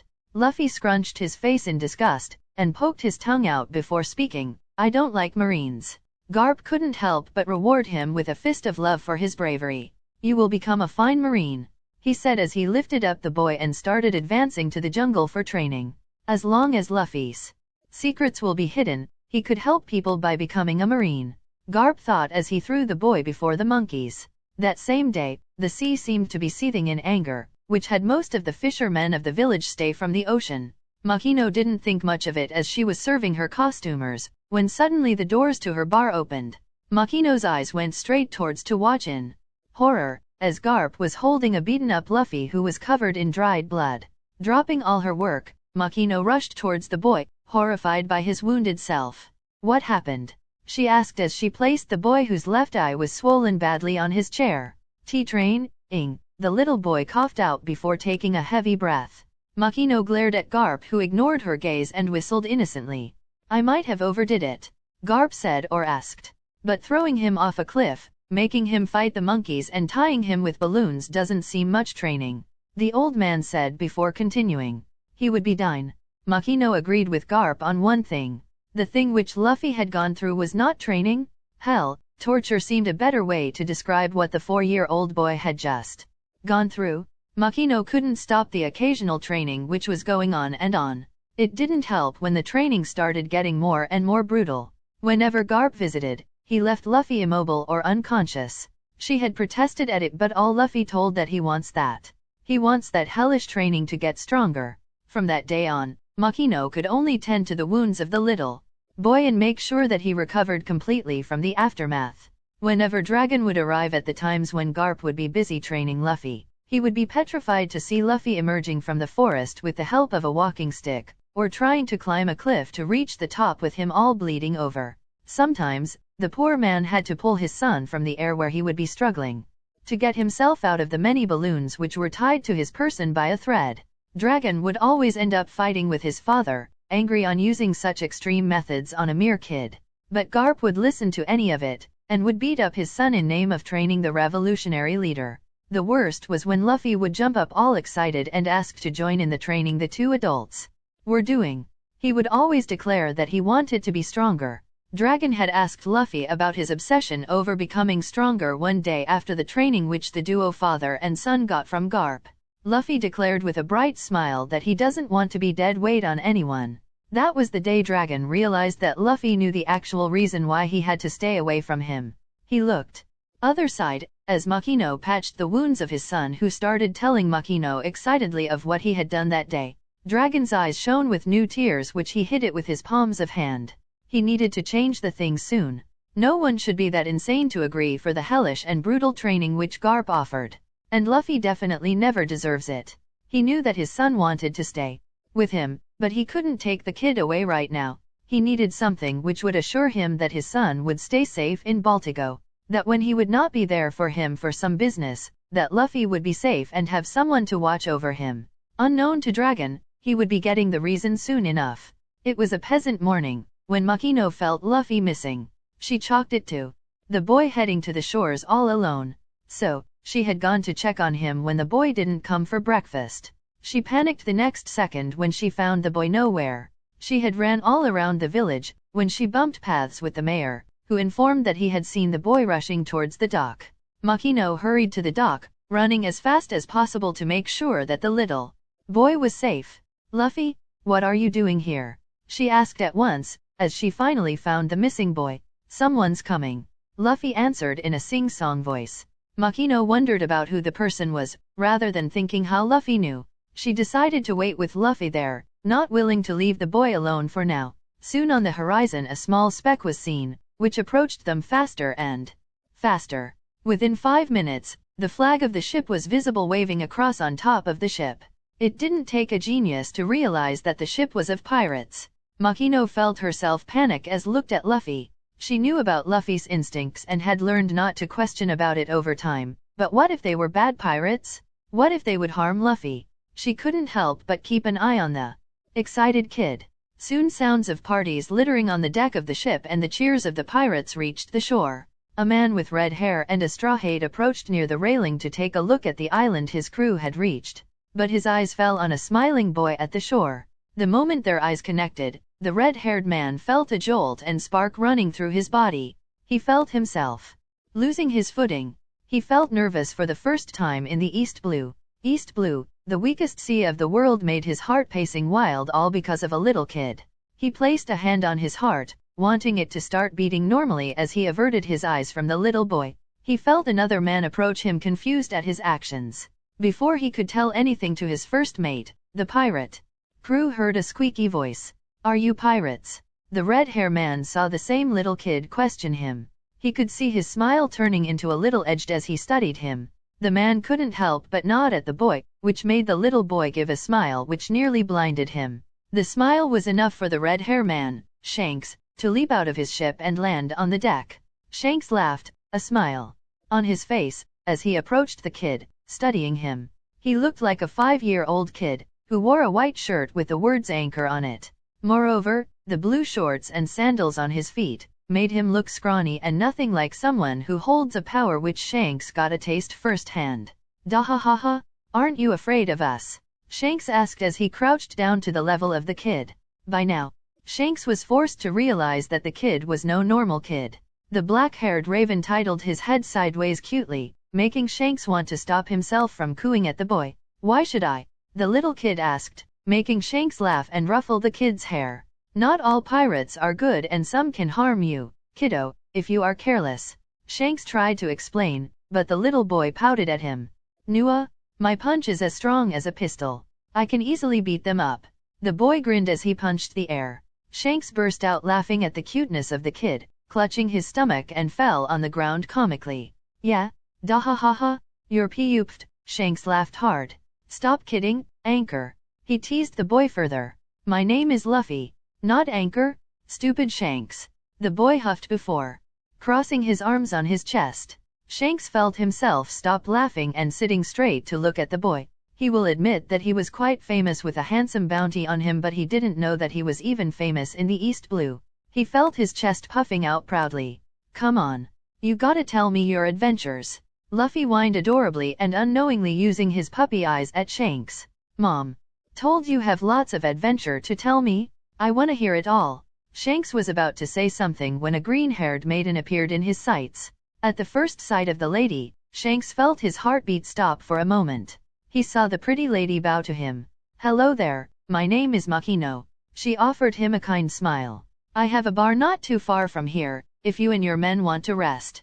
Her voice floated in Shanks's mind like a soft melody, making the red-hair man look lovingly at the woman. Ben chuckled at the sight as he approached the dumbass of his captain and placed a hand on his shoulder. Don't you think she is taken, Captain? He asked, making Shanks look at him like a pouting child. Makino? Makino? They have lots of stories to tell me. The kid cheered as he excitedly conveyed the message. Makino smiled gently at the little boy before ruffling his hair. Thank you for engaging Biotaudo. As soon as she said, Shanks' face lit with a happy smile as he turned all his attention to Makino, before poking his tongue out to Ben, who snickered at his captain's childishness. The name is Shanks. Shanks did a bow, like the ones princes do to their princess. The pleasure's all mine, my lady. He grinned as he kissed her hands. Without giving a chance for his princess to speak a word, he turned to his crew and ordered them to not cause any ruckus in the village like a Prince Charming. Once inside the bar, Luffy was jumping up and down in his seat while Shanks engaged the boy by comically telling him about the adventures he has been on to. The kid vibrating from excitement and happiness was enough for Shanks to continue on, despite the long journey he had just endured. Soon, a few months passed by and the red-haired pirates were warmly welcomed by the little village. Those few months were enough to make the pirates grow fond of the little Anchor. The brilliant, sunny smile of the child was enough for the pirates to forget their everything and indulge in the child's antics and tantrums. The small kid had them, literally, wrapped in his fingers. Shanks? Shanks? I want to be a pirate. Luffy grinned as wide as he could. I want to go to adventures. Take me with you, please. Nope. Shanks answered simply and turned his attention to the booze in his hands. Why, I'm strong. Luffy whined as he stomped his feet on the ground. Dahahaha, you? Strong? Pfft. Shanks burst out laughing. Luffy huffed as he saw Shanks making fun of him. I'm going out. Luffy huffed as he went to the shore, feeling sad. You overdid it, Captain. Ben stated with a sigh, as he saw his captain get up to follow the kid. Luffy pouted as he made his way to his mother. Not wasting a single moment, he dived in, letting the calming watery arms of his mother claim him. His hands held that of his mother's, as he complained how Shanks refused to take him out to the sea. He was frowning at the thought that he had to stay away from his dad and Eva as well, and nobody seemed to want him. His mother tried to coax the little boy by offering him seashells and telling him to not give up. That had the little boy smile a bit. Soon, he was surrounded by his fish and sea king friends, who surrounded him. It tickles, the little boy laughed as he felt the fisheries and the sea king brush against his sensitive skin. I missed you, guys. Luffy petted the sea king and the fishes and landed on top of King, who rose to the surface, making Luffy grin brightly as he knew the exciting dive which was soon coming in. When Shanks finally reached the beach, what he saw had him running towards the shore. Luffy was sitting on top of a sea king which was dragging the little kid down with him. He panicked and without a thought dove after the boy. His heart was beating fast as the various scenarios which his helpless mind provided him, hitting the water and finally inside. Shanks almost stopped swimming. He saw the little kid ride on the sea king as it soared through the light currents of the water, surrounded by the other fishes, who seemed to be racing the sea king. In all of it, He heard Luffy's cheers coming as the boy encouraged the Sea King to swim faster until he fell on the ocean floor, and started running with a big smile on his face, on the ocean floor, which should be dark by all rights. But no, the waters were shining brightly and the light followed Luffy wherever he went. He resurfaced catching a breath before diving back down again. He saw Luffy running around playing with the fishes and talked to them as if it was completely normal. Questions plagued his mind as the man resurfaced back, deeming the kid safe. He had found not a single killing intent from the Sea King, and the mysterious kid was running around and freaking able to breathe in the waters. Why was Luffy able to run on the sea water? Why could he breathe normally there? Why did the sea creatures seem so friendly to the boy? Why did the light follow Luffy wherever he went? There were so many questions than answers. The first possibility which he thought of was of Luffy being a fishman. But again, the boy had no features of a fishman. Not to mention, he was sure that no fishman could talk to sea kings. Unknown to Shanks' two eyes watched. Shanks was completely lost in thoughts, questioning what he had seen and what the heck was going on, which made him unknown to the hand that was gently placed on his shoulder. Turning around, Shanks saw Makino offering her a small smile before looking at the ocean with a small frown on her youthful face. "Shanks, where is Luffy?" Makino asked as she looked everywhere on the beach for the said boy. The sun was setting down, which meant that Luffy would soon be sleepy, but where was he? "In the ocean," Shanks replied as the disbelieving words came out of his mouth. He still couldn't believe what he had seen just now, so he really couldn't blame the shocked face of the barmaid.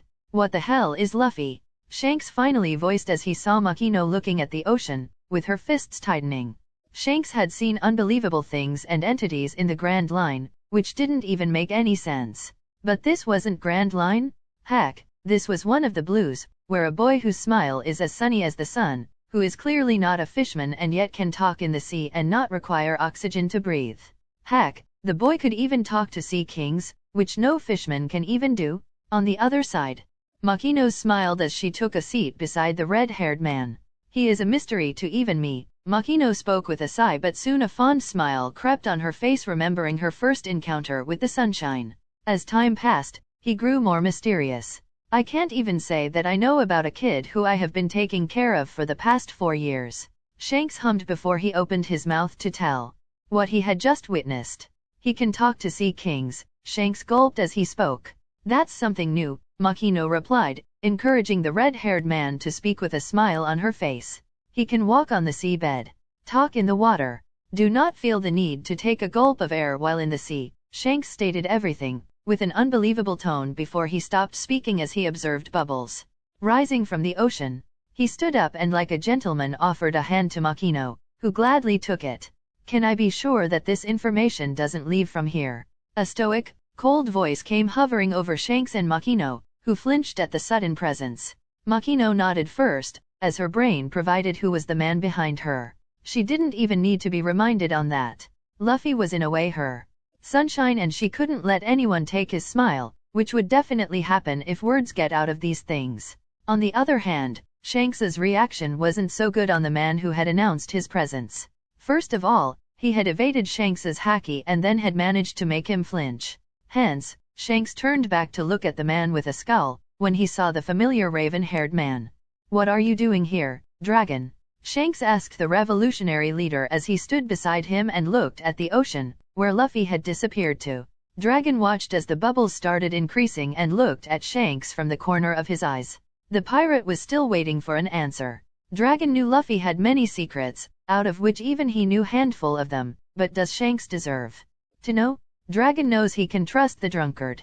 "Came to visit my son," Dragon spoke as he saw the red-haired man's eyes widen at the new information.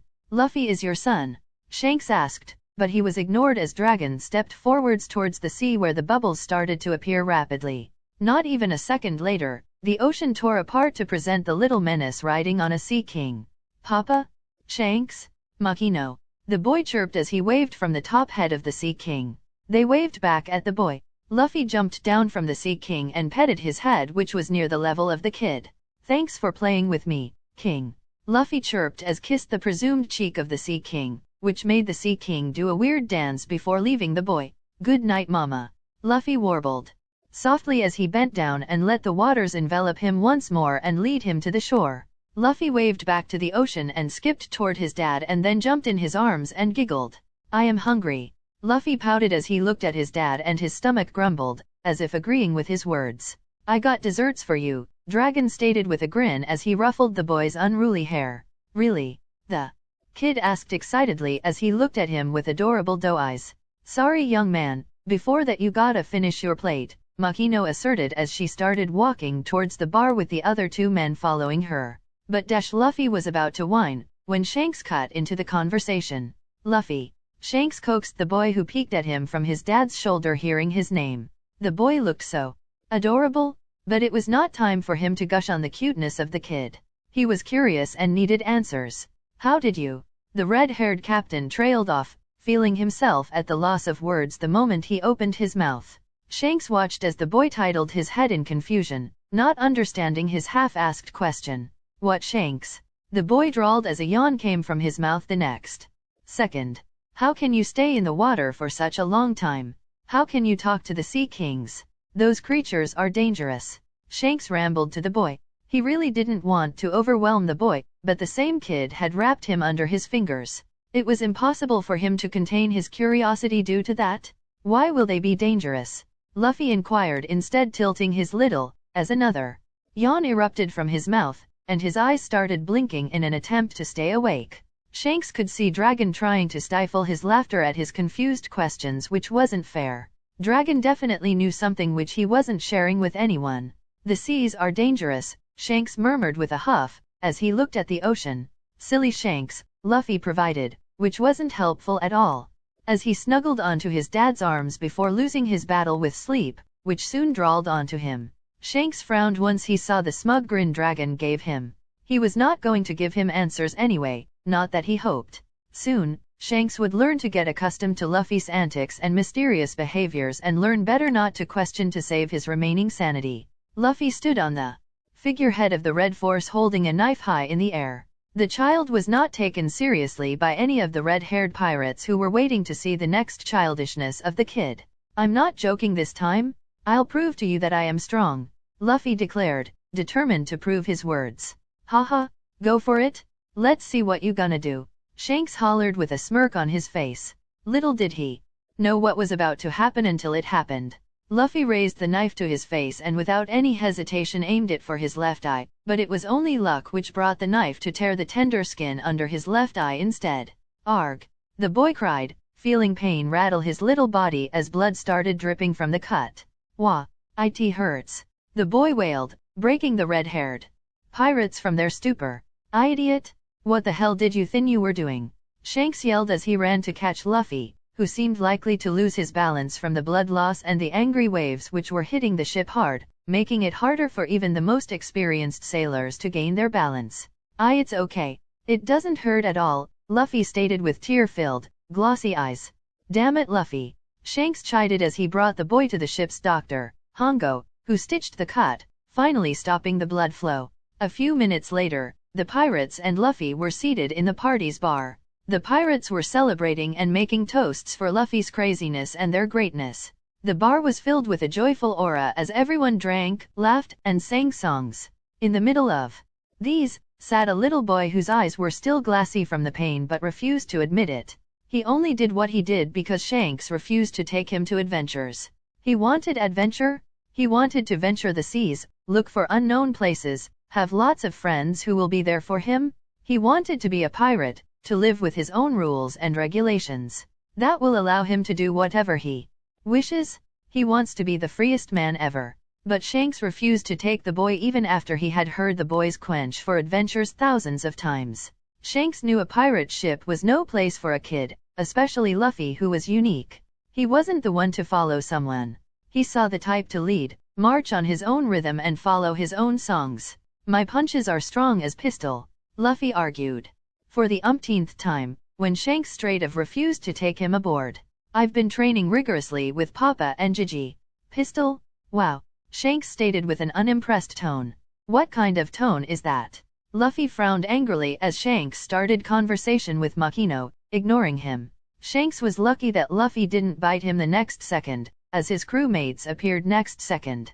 dancing happily before Luffy as they sparkled the flame in Luffy's heart to be a pirate by telling him the wonders of the vast sea, the freedom, the party, and the joys of a pirate life. Yep, I know, sailing to faraway places with friends is the best thing in life. Luffy chimed in with stars in his eyes and a big grin on his face. Don't give him dumb ideas, guys, Shanks grumbled as he munched on his food. But it's the truth, right boss? Lucky Roo questioned while grinning. Captain, why can't we take him with us one time? It's not a big deal. Usopp pleaded with a grin to the captain of the ship. Luffy hooped as he agreed with Usopp, but soon deflated when Shanks asked the pirates who were requesting for him to give their seats or him. No one vouched for it and Luffy felt betrayed as he sat down on his chair and grumpily munched on the food. Shanks was saying stupid things about how he was a kid and so on, but Luffy tuned him out as his attention got stuck on a treasure chest, which was calling for him. Until he had seen the chest, he was fine, but now his heart was aching, as if he was missing something huge without even realizing it. Before he could stretch his limbs to get the chest, the door creaked open with a large bang, which made Luffy turn back to see the bandit who was walking in. Luffy frowned but ignored the man, knowing Shanks can take care of the mean bandit. His attention was back on the treasure chest. His small hands grabbed the chest with tender care. A warmth flooded inside him the moment he opened the chest to find a familiar fruit look at him. A huge smile found a way to Luffy's face as he gulped the fruit in one go, chuckling at its weird taste. It made him feel home.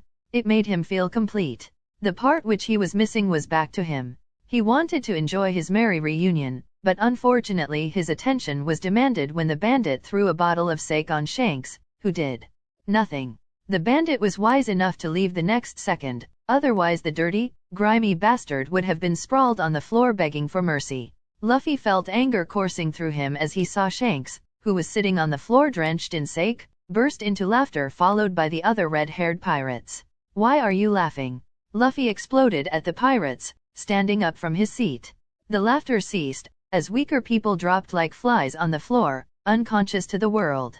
That was disgraceful. Why didn't you fight him? Makino's world started circling as she felt herself falling, but luckily she was caught by Shanks, who made her lean against the counter. Who laughs after getting picked on? You're neither a man nor a pirate.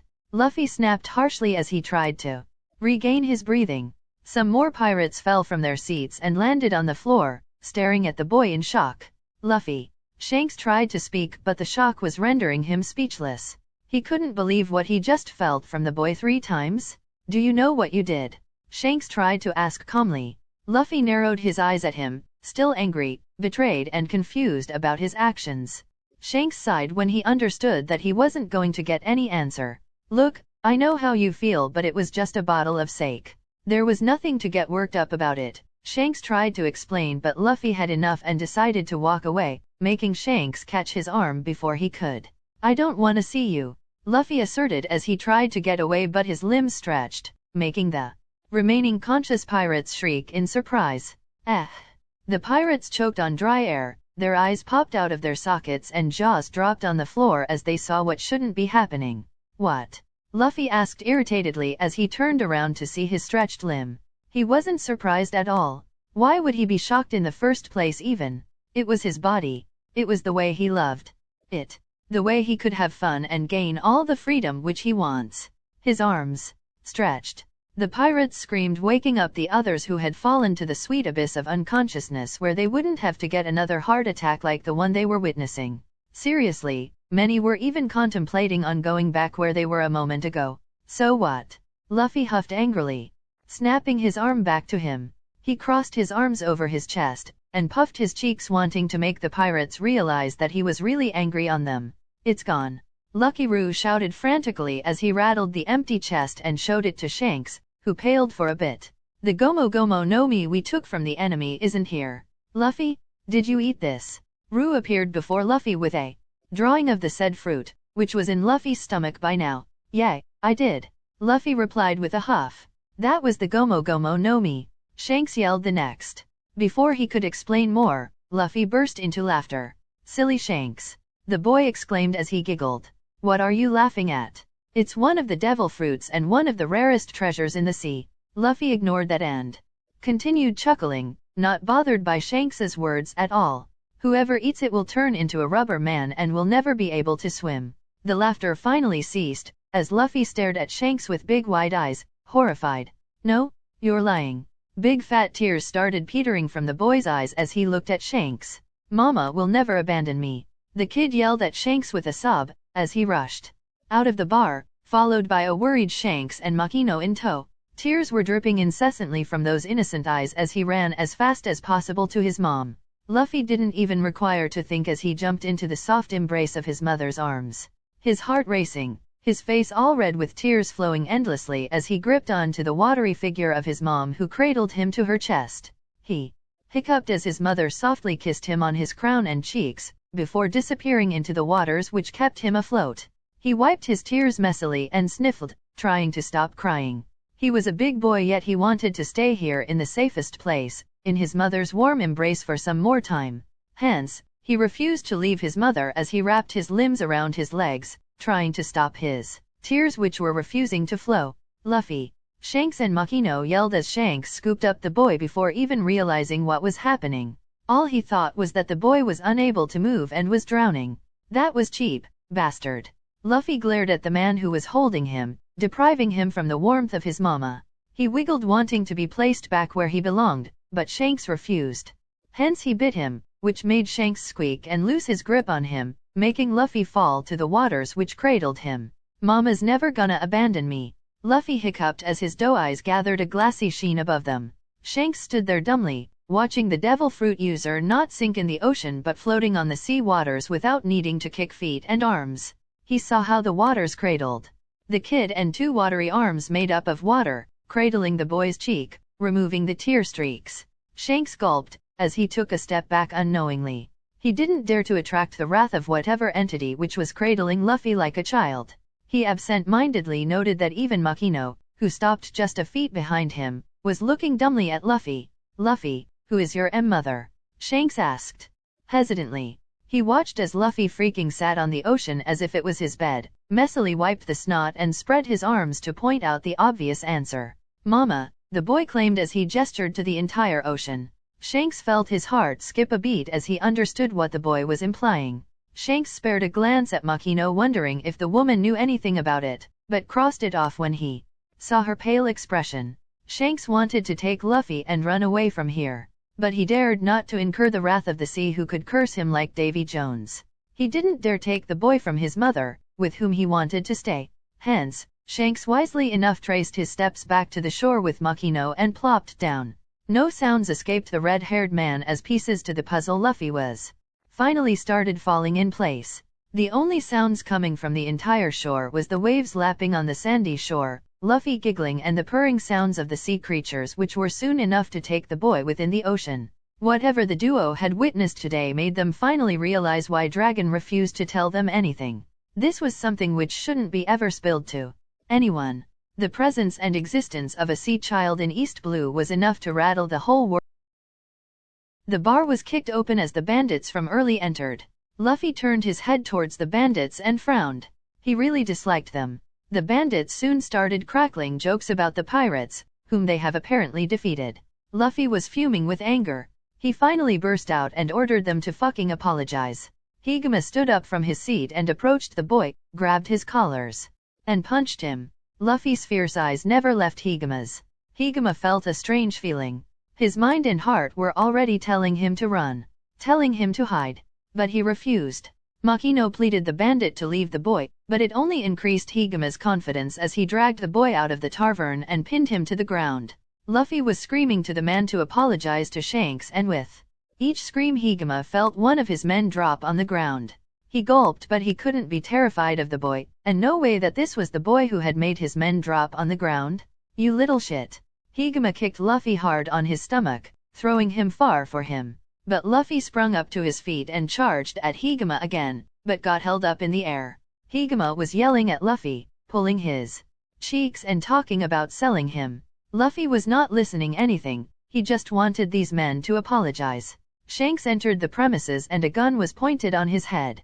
He asked the bandit if he was ready to risk his life, and the bandit was shot by Lucky Roo. Soon the remaining bandits lay on the ground unconscious.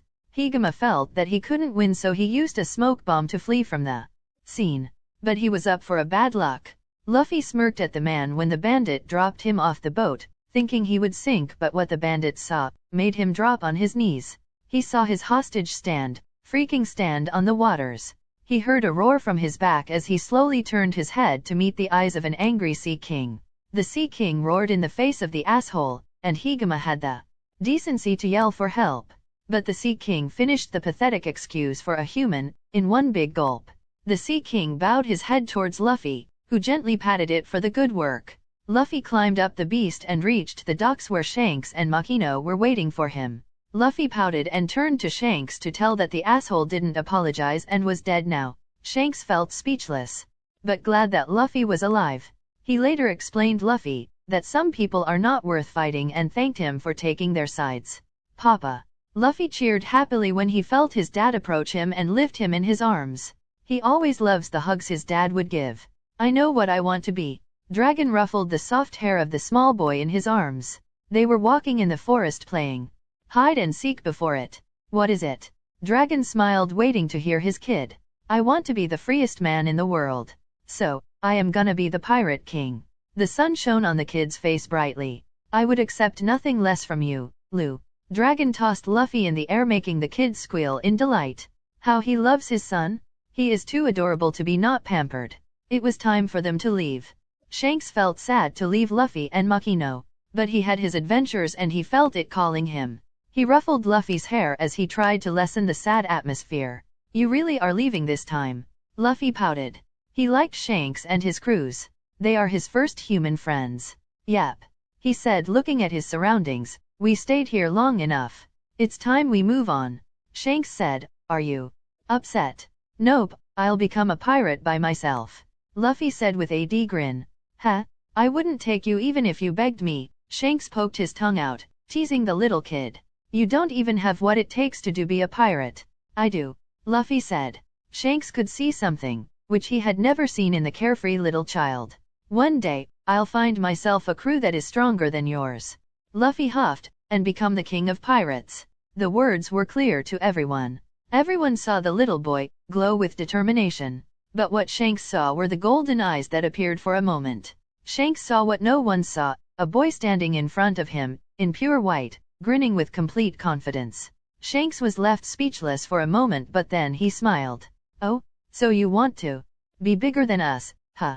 His hands went towards his hat. Well then. He stared at his hat lovingly. This hat, Shanks plopped it on Luffy's head, hiding his eyes, is my gift to you. Luffy felt the tears which he had been holding back flow like damn. This is my favorite hat, you know. When you become great pirate in the future, return that hat to me. Shanks started moving towards his ship. But his gaze sticked on Luffy. That kid's gonna be big, Ben said as Shanks approached him. I know, Shanks smiled. He reminds me of the words my captain said. Grandpa. Luffy beamed as he found a beetle on his way. He observed it fighting with the other beetle with starry eyes. I know why I want to be strong. Luffy grinned as he looked at his grandpa. Garp laughed. So you finally decided to be a marine? Luffy frowned at that, crossed his arms on his chest.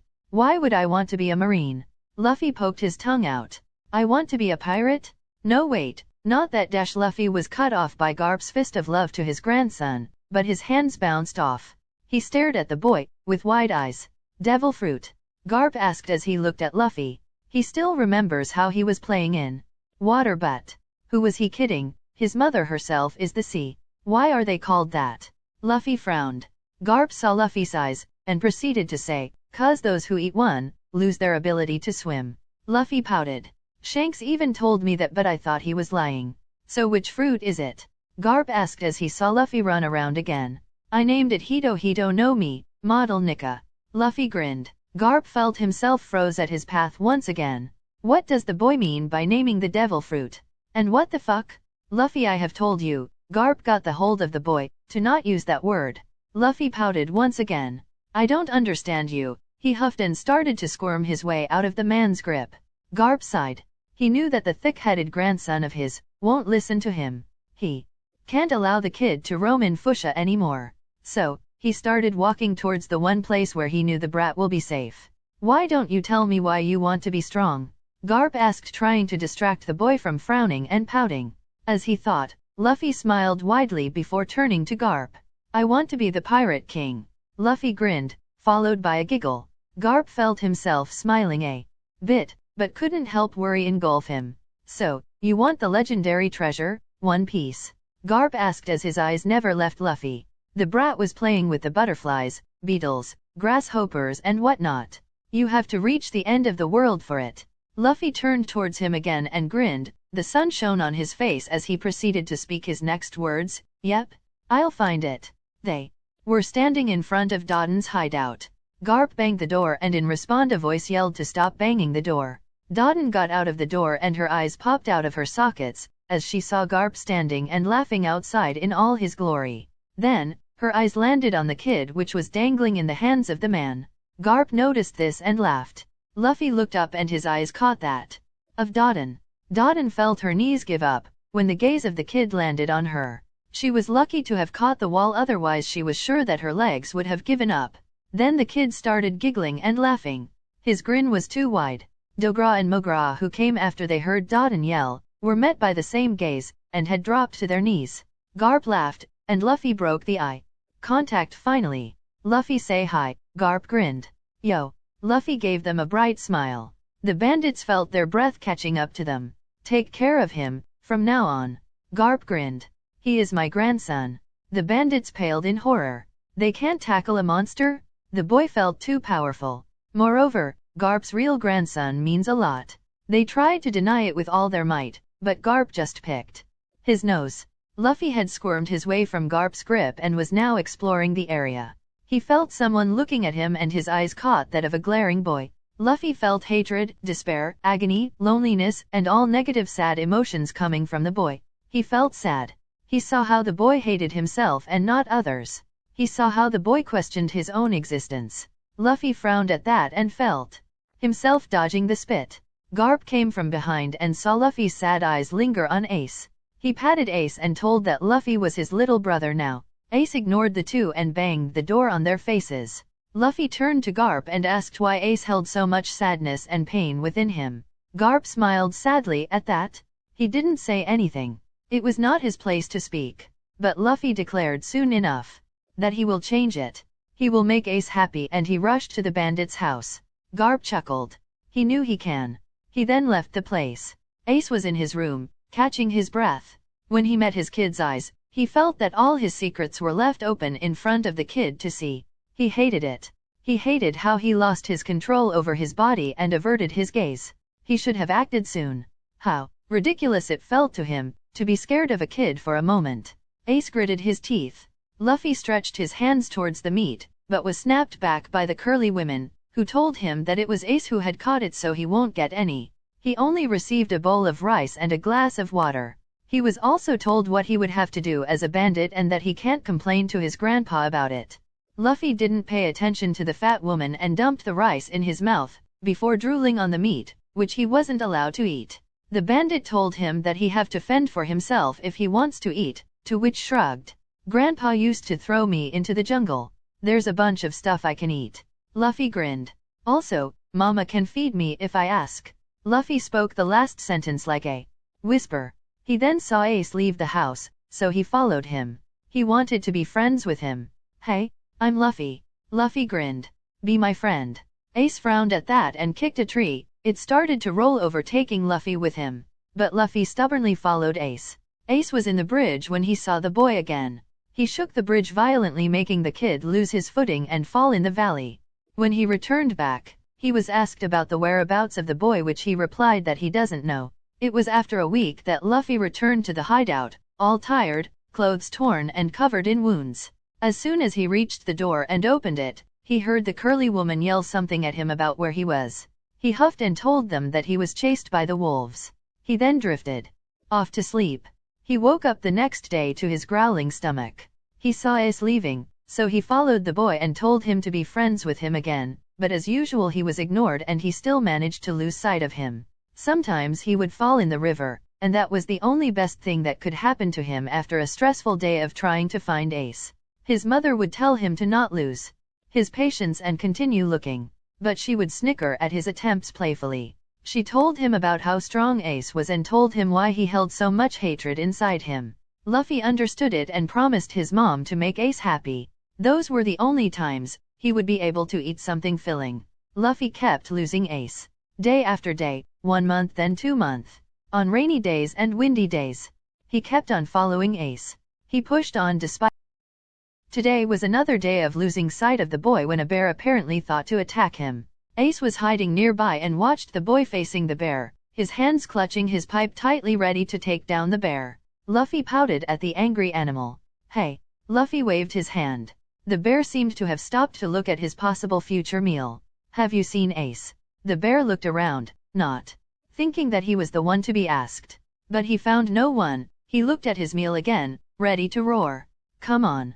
Luffy whined, you can tell me that much. The bear looked again down. Is he asking me? The bear spoke. Silly Mr. Bear. Luffy giggled, who else is here than any of us? You can listen to me. The bear asked with wide eyes. Yep. Luffy grinned, so, have you seen Ace? The bear shook his head and Luffy puffed his cheeks adorably and went to the other side to find Ace. Ace, who was seeing all these things happen, left quickly. He ran to Sabo to tell about the mysterious kid, whose gaze feels like he is unraveling the person's truth, and who freaking talked with a bear. Sabo just took it as a joke. It was almost 3 months of chasing after Ace when he had again lost track. He was now in the middle of a garbage dump. It stinks. But Luffy felt no problem as he kept on walking ahead, in search of Ace. Bad people stopped in his path, but Luffy didn't falter. He kept on searching for Ace. That was when he entered a forest and heard someone talking. It was Ace. He was with someone else and talking about the pirate fund and a ship. You guys also want to be pirates? Luffy beamed, gaining the attention of the 2 boys sitting on the tree branch. They climbed down the tree and glared at the boy. Ace, you come out here every day. Luffy grinned as he noticed Sabo. Sabo felt himself taking a step back. His back hit Ace's hands.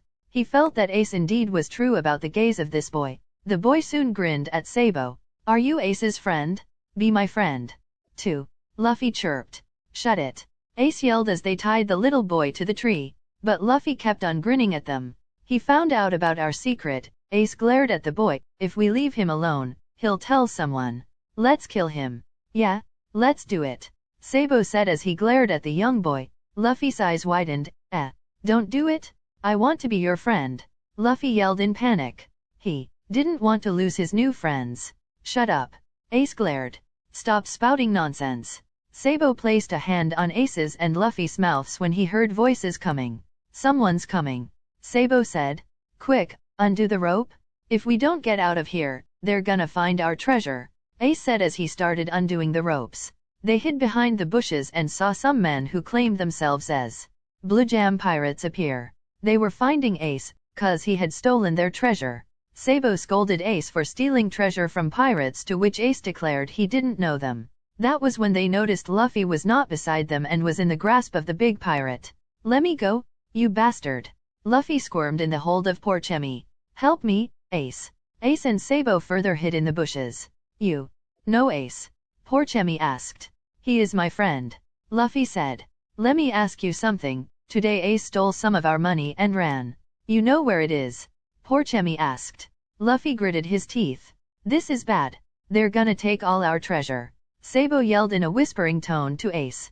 Ace glared at the kid and spoke. That idiot better not say anything. Ace growled. Luffy averted his gaze from the pirate and twisted his mouth. I dunno. He's such a bad liar. Everyone who witnessed it thought. Porchemi carried the boy away, threatening him to jog his memory. Luffy struggled in the pirate's grasp, trying to free himself. Inside the pirate's hideout, Luffy was bound to ropes and was being hammered by the pirate. But it did nothing to Luffy. Everyone saw Luffy spring up from his place and glared at the men. So a devil fruit. Porchemi frowned and pulled the boy's cheek, which stretched before snapping. Bring my gloves. Porchemi ordered his men and hanged the brat, and started using him as a punching bag. Blood spilled on the floor, and tears and snot littered Luffy's face. He could hear the winds have started howling, and he could feel a storm coming soon. His mother was raging in fury. He gritted his teeth and smirked at the bastards, knowing their end was soon. Porchemi ordered his men to look for Ace and Sabo and continued to beat the crap out of the smirking and glaring boy.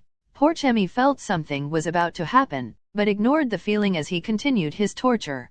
On the other hand, Ace and Sabo moved their treasure from its previous position. It was evening and it was raining heavily. It felt as if a flood was bound to come and the storm would not stop soon. Sabo rushed to Ace and informed him that no one has come to their previous place and Luffy hasn't said anything. Luffy was beaten up badly by the pirate, but his glare never left the rampaging monster. Porchemi's underlings even tried to stop Porchemi but to no avail. Tell me, Porchemi yelled for the umpteenth time. Luffy just grinned. You should care about your life. Luffy smirked. Porchemi felt rage envelop him as he picked up his swords. Fine, then it's time to die. But before he can even lift his sword, Ace and Sabo come crashing into the wall and knocked Porchemi's sword. Luffy's face lit up. The winds have stopped howling and it seemed that the storm was returning. Ace? Sabo. Luffy yelled with tears in his eyes. Sabo freed him quickly and Luffy felt better. Porchemi grabbed Ace by his neck but was hit by Sabo with his pipe, making him lose his grip on Ace. Sabo caught Luffy and started running when he felt Ace standing there. Luffy struggled out of Sabo's grip. Hey, wait. Luffy said, bastard, return my chain. Luffy yelled at Porchemi. Porchemi ignored the boy. Luffy ran in to stand beside Ace, and to get back his gift from Dad. He can't let them open it, never. He had promised his dad. Let's get out of here, Ace. Sabo yelled, ignoring the boy. Ace took his fighting stance and faced Porchemi. You go on ahead. Are you an idiot? Sabo yelled desperately trying to get Ace out of there. If I face a guy, I won't run away, Ace said as he tightened his hold on his pipe. Sabo tried to argue with Ace but to no hope. Sabo went to fight alongside Ace. Luffy stumbled on his feet and fell on the ground, and saw Ace and Sabo defeat the pirates. Sabo checked Porchemi's pocket and was shocked for a second to see the silver-colored chain with the brilliant dark red jewel hanging from it. Sabo had never seen something this beautiful but he threw it to Luffy, who thanked him. As soon as they got out of the hut, a bolt of lightning thundered on the hut, destroying it and killing the people there. Luffy was carried by Sabo when he felt the drops of rain finally stop. He smiled. He was thankful to his new friends who helped him out of the gruesome situation.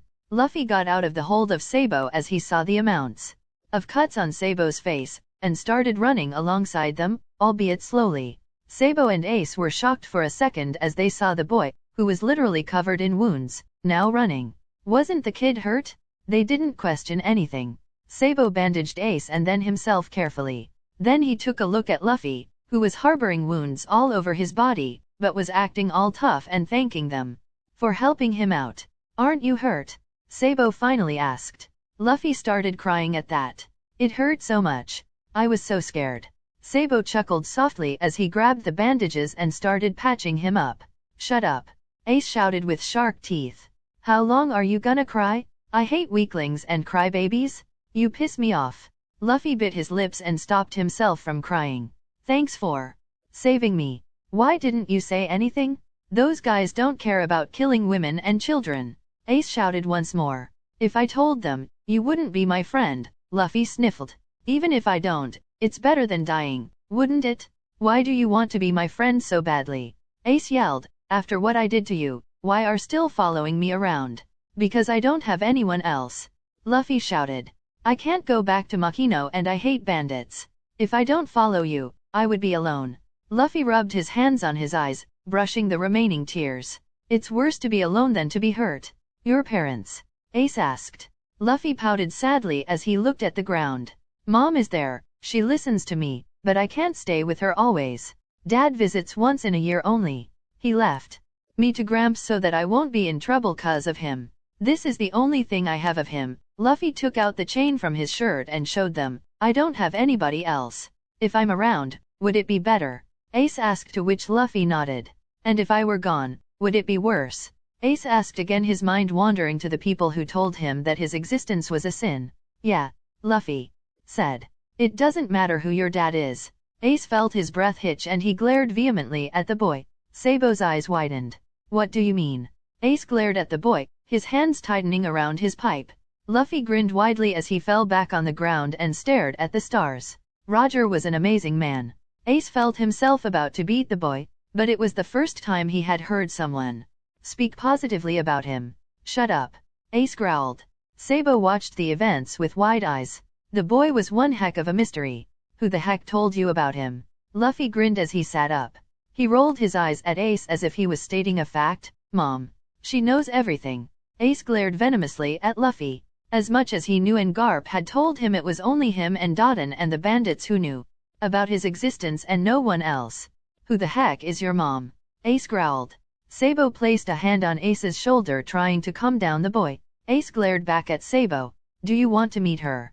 Luffy sprang up from his position and bounced to Ace and Sabo. Come on.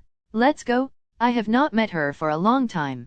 Ace and Sabo walked reluctantly behind the jumping boy. If glares can kill people, then Sabo was sure that Luffy would be dead until now. But he was amazed that even when Ace was glaring so hard, Luffy didn't falter. He didn't duck his head to his knees and begged for forgiveness. He didn't cower in fear. And how the hell did his mom know a top secret? But something about the kid felt different. He was born as a noble, and yet, he knew no clothes, nothing, can make a person glow. The way Luffy carried a glow with him, which was clearly visible in the dark night, and the way he could even run with those freaking wounds was a mystery to him. Yeah, Ace could do that stupid thing, 'cause that's Ace and he is stubborn. But this little kid looked like a crybaby. So, there's no way that he can even walk with those wounds. When they reached the end of the forest and entered a beach, they frowned, not understanding. Luffy ran to the waters and Ace felt himself trying to rescue the boy. He knew he was a devil fruit user and they sink in the waters. But he could care less. Moreover, he was filled with rage that moment. Luffy ran to the waters and was soon cuddled by it, leaving Ace questioning if he was really a devil fruit user. Luffy called them near and Ace walked with a frown and glare on his face, while Sabo was completely confused. Mom. Luffy pointed to the ocean. Ace felt that Luffy was joking and Sabo felt more confused. What the hell are you even saying? Ace growled. Luffy pouted and said clearly this time. He could hear his mom snicker. My mom is the ocean. She knows everything. Ace and Sabo felt their eyes widening at that. They couldn't believe it. Luffy grinned and looked at Ace and Sabo. Mama says thank you for helping me, Luffy chirped. Ace and Sabo looked at each other. A wave suddenly enclosed upon them.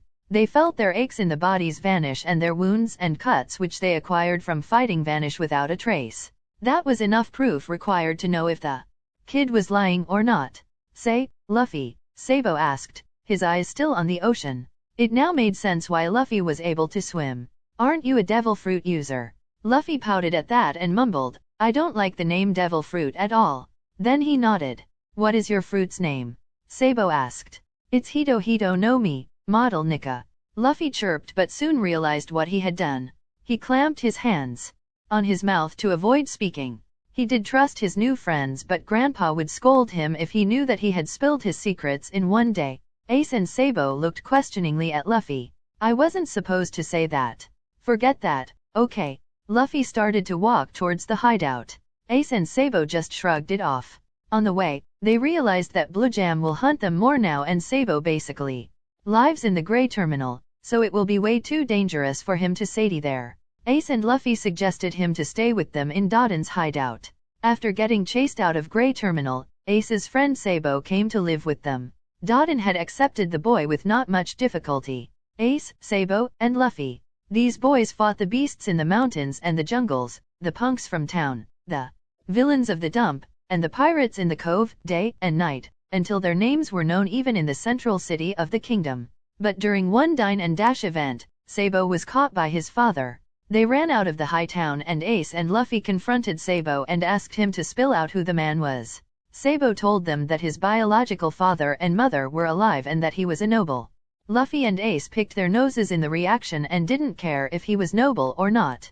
Then Sabo told them how he was treated as an object by his parents, how his wishes were neglected and crumbled on. He told them how they forced him to behave, and even when something wrong happened, they wouldn't care for him much. So, he had escaped from the cage, the noble's house. Ace, Luffy, Sabo said fondly, we have to make it out to sea someday. We'll leave this country behind and gain our freedom. Sabo balled his fists, determination screaming from his body language. I want to see the world in all its glory and write a book about all the things I find. If it's the sailing I'm studying for, then I don't care how hard I have to work. We've got to get stronger and become real pirates. Ace was standing near the cliff, smiled and laughed. I don't need you to tell me that. I'm gonna become a pirate, beat every last person who stands in my way, and earn myself the kind of glory that dreams are made of. Only then will my life have been worth living. I don't care if the whole world refuses to accept me, they can hate me all they like. I'll become a great pirate and prove I'm better than them all. I won't run from anybody. I'll never lose. I don't care if they end up terrified of me. I'm gonna make sure the whole world knows my name. Luffy grinned and laughed. All right, well, then. He ran to the side of the cliff, his hands high up in the air, and sun-kissed his face as he declared his dream for the world to hear. I'm gonna. The waves supported him. The breeze ruffled his hair by knocking his hat back. The sun shone on him, blessing him to his fullest, and a drop of water kissed him on the forehead, his mother kissing him as he grinned brighter than the sun. Meanwhile Ace and Sabo stood there shaken and burst out laughing. But they believed in him, that only he can pull off the impossible, if anyone could. But they didn't spell it out loud. One thing that was clear was that if anyone dared to laugh on their baby brother's dream, he or she won't be spared. Soon they started arguing about who will the captain, to which each one declared themselves as captain. They soon became brothers too. They sparred together, which Luffy always lost, getting hit by his rubbery limbs, and Ace and Sabo mostly tied. They were in the high town today and Ace was inside a bar. He saw some drunkards talking about Roger. He couldn't help but step forward and ask the question, which always lingers in his mind. What if Roger had a son? Ace asked, his hands already fiddling around his pipe and a scowl on his face. He's done this multiple times, then why does he still keep on doing this? Regardless of any answers from himself, he waited for the response of the drunkards. If Roger had a kid, a man repeated as he looked at Ace. Then we'd kill him right away. How about we count how many people in the world hate Roger, and stab him with that number of needles? Another man said. Ace felt rage boiling through his blood, but he stood there waiting for the men to complete their trashing. Burn him at the stake. Another man said. Everyone in the world. A bone-cracking sound was heard, followed by a shut up. The voice growled throughout the bar, stopping everyone from laughing. Ace turned. He knew that voice. He saw Luffy standing near the door, his hands gripping the walls of the bar, and it was cracking. Ace couldn't believe what he was seeing. Shut the hell up. Luffy growled again. His eyes were hidden due to the courtesy of his hat. He slowly lifted his head. It was Ace's turn to flinch. Ace had never seen Luffy angry. Those eyes shouldn't be displayed on a kid as young as him. Those eyes promised death if Luffy stepped forward or moved an inch. The crumbling wall he had embedded his fist in started to crack more, mirroring the kid's anger. He failed to notice how some men fell from their chairs and landed on their faces on the ground. Luffy glared at the people. He freaking hated these kinds of people. He hated how they blamed one's parents' deed on their offsprings. He hated it. He understood now why Ace hated his father and why he questioned his own existence. These assholes just know to spout nonsense. They are the worst kind of scum in the world, for talking cruelly about an innocent child. He was only passing by the bar when he felt Ace inside and he was sad. He barged in without wasting a moment and he heard Ace questioning the men about Roger's kid. He heard those insolent words the men spoke. They were, for him, complete lies. The world should know that Roger was a great man. They should not call him a demon. But most of it all, why did the heck Ace needs to be dragged into it? Why the hell should Ace bear for the hypothetical crimes of his dad? What has Roger's son ever done to deserve all those hell? Luffy growled once again. His fists ground on the wall, a crater already forming, giving the wall a big hole. Luffy, Ace said. He felt himself biting his lower lip. Roger's kid deserves everything, one man said, followed by another. Luffy failed to control his anger. His fists landed harshly on the wall behind him, and the wall was completely demolished from existence. He glared at the men hard and the men soon fell on their knees in front of Ace, with a thud. No one in the bar was standing except Ace and Luffy. Some were lying on the floor almost lifeless and the rest were already on their knees, struggling. Apologize. Luffy growled. The men felt themselves being choked by some invisible power. Ace turned back to see the men, who had answered him, on their knees holding their necks and desperately trying to breathe. He felt an invisible power surrounding the area. It was powerful and could choke to death. He felt himself feeling dizzy. He gulped. Was this Luffy who was doing it? How? Was he capable of that? I am sorry, the men choked out. Luffy took a heavy breath and saw around the bar. No one now said anything. Sabo, who was watching this, felt the immediate need to get his brothers out of the situation. He ran into the bar and picked up Luffy, who instantly calmed in his brother's hands and rushed Ace out of the bar. They ran to the cliff. After catching their breath, Ace looked at Luffy. What did you do? Ace asked. Luffy huffed and crossed his arms over his chest. He was hanging upside down from a branch of the tree. He was saying mean words about Ace. But that's okay. Ace was cut off by Sabo's and Luffy's eyes narrowing at him. How could that be okay? Sabo asked and glared at Ace. Sorry Ace, but you should know that even if your dad is you-know-what, you shouldn't be blamed for his deeds. Yeah, Sabo is right. Luffy said happily. Ace should not hear those people anymore. Promise us, Ace, you won't go around asking people anymore, Sabo asked seriously. He didn't want his brother to hear those mean words. He didn't want him to hate himself. He had wanted to tell him this always, but whenever he would pick up the topic, Ace would shut him up with a glare. But after Luffy joined them, things visibly changed. Ace's shoulder had relaxed a bit from before. He would even give smiles to them. Ace crossed his arms over his chest and averted his gaze, refusing to meet the eyes of his brothers. He did feel warm to know that they loved him so much to take his sides. But a part of him just yelled that what everybody said was true and he can't blame them. His mind went to the time when he had asked Garp whether he should have been born, and his gramps had told him to keep on living and he'll find out. He felt tears prick in his eyes when Luffy suddenly hugged him. Ace thinks too much, Luffy said in a low voice, before wrapping his limbs many times at Ace's chest. Ace should be born. Ace should live. Ace should stay with us. Ace is the best. Luffy said all that in Ace's ears, each word holding pure love behind it. Ace bit his upper lip and nodded at Luffy and Sabo. If Sabo saw his glassy eyes, he didn't say anything, but he soon was pulled into the hug by Luffy. Ace felt like the luckiest one in the world to have such loving brothers. That's all for today, and thanks for watching. Part 2 will be coming soon, and please don't forget to subscribe, like and comment to the channel.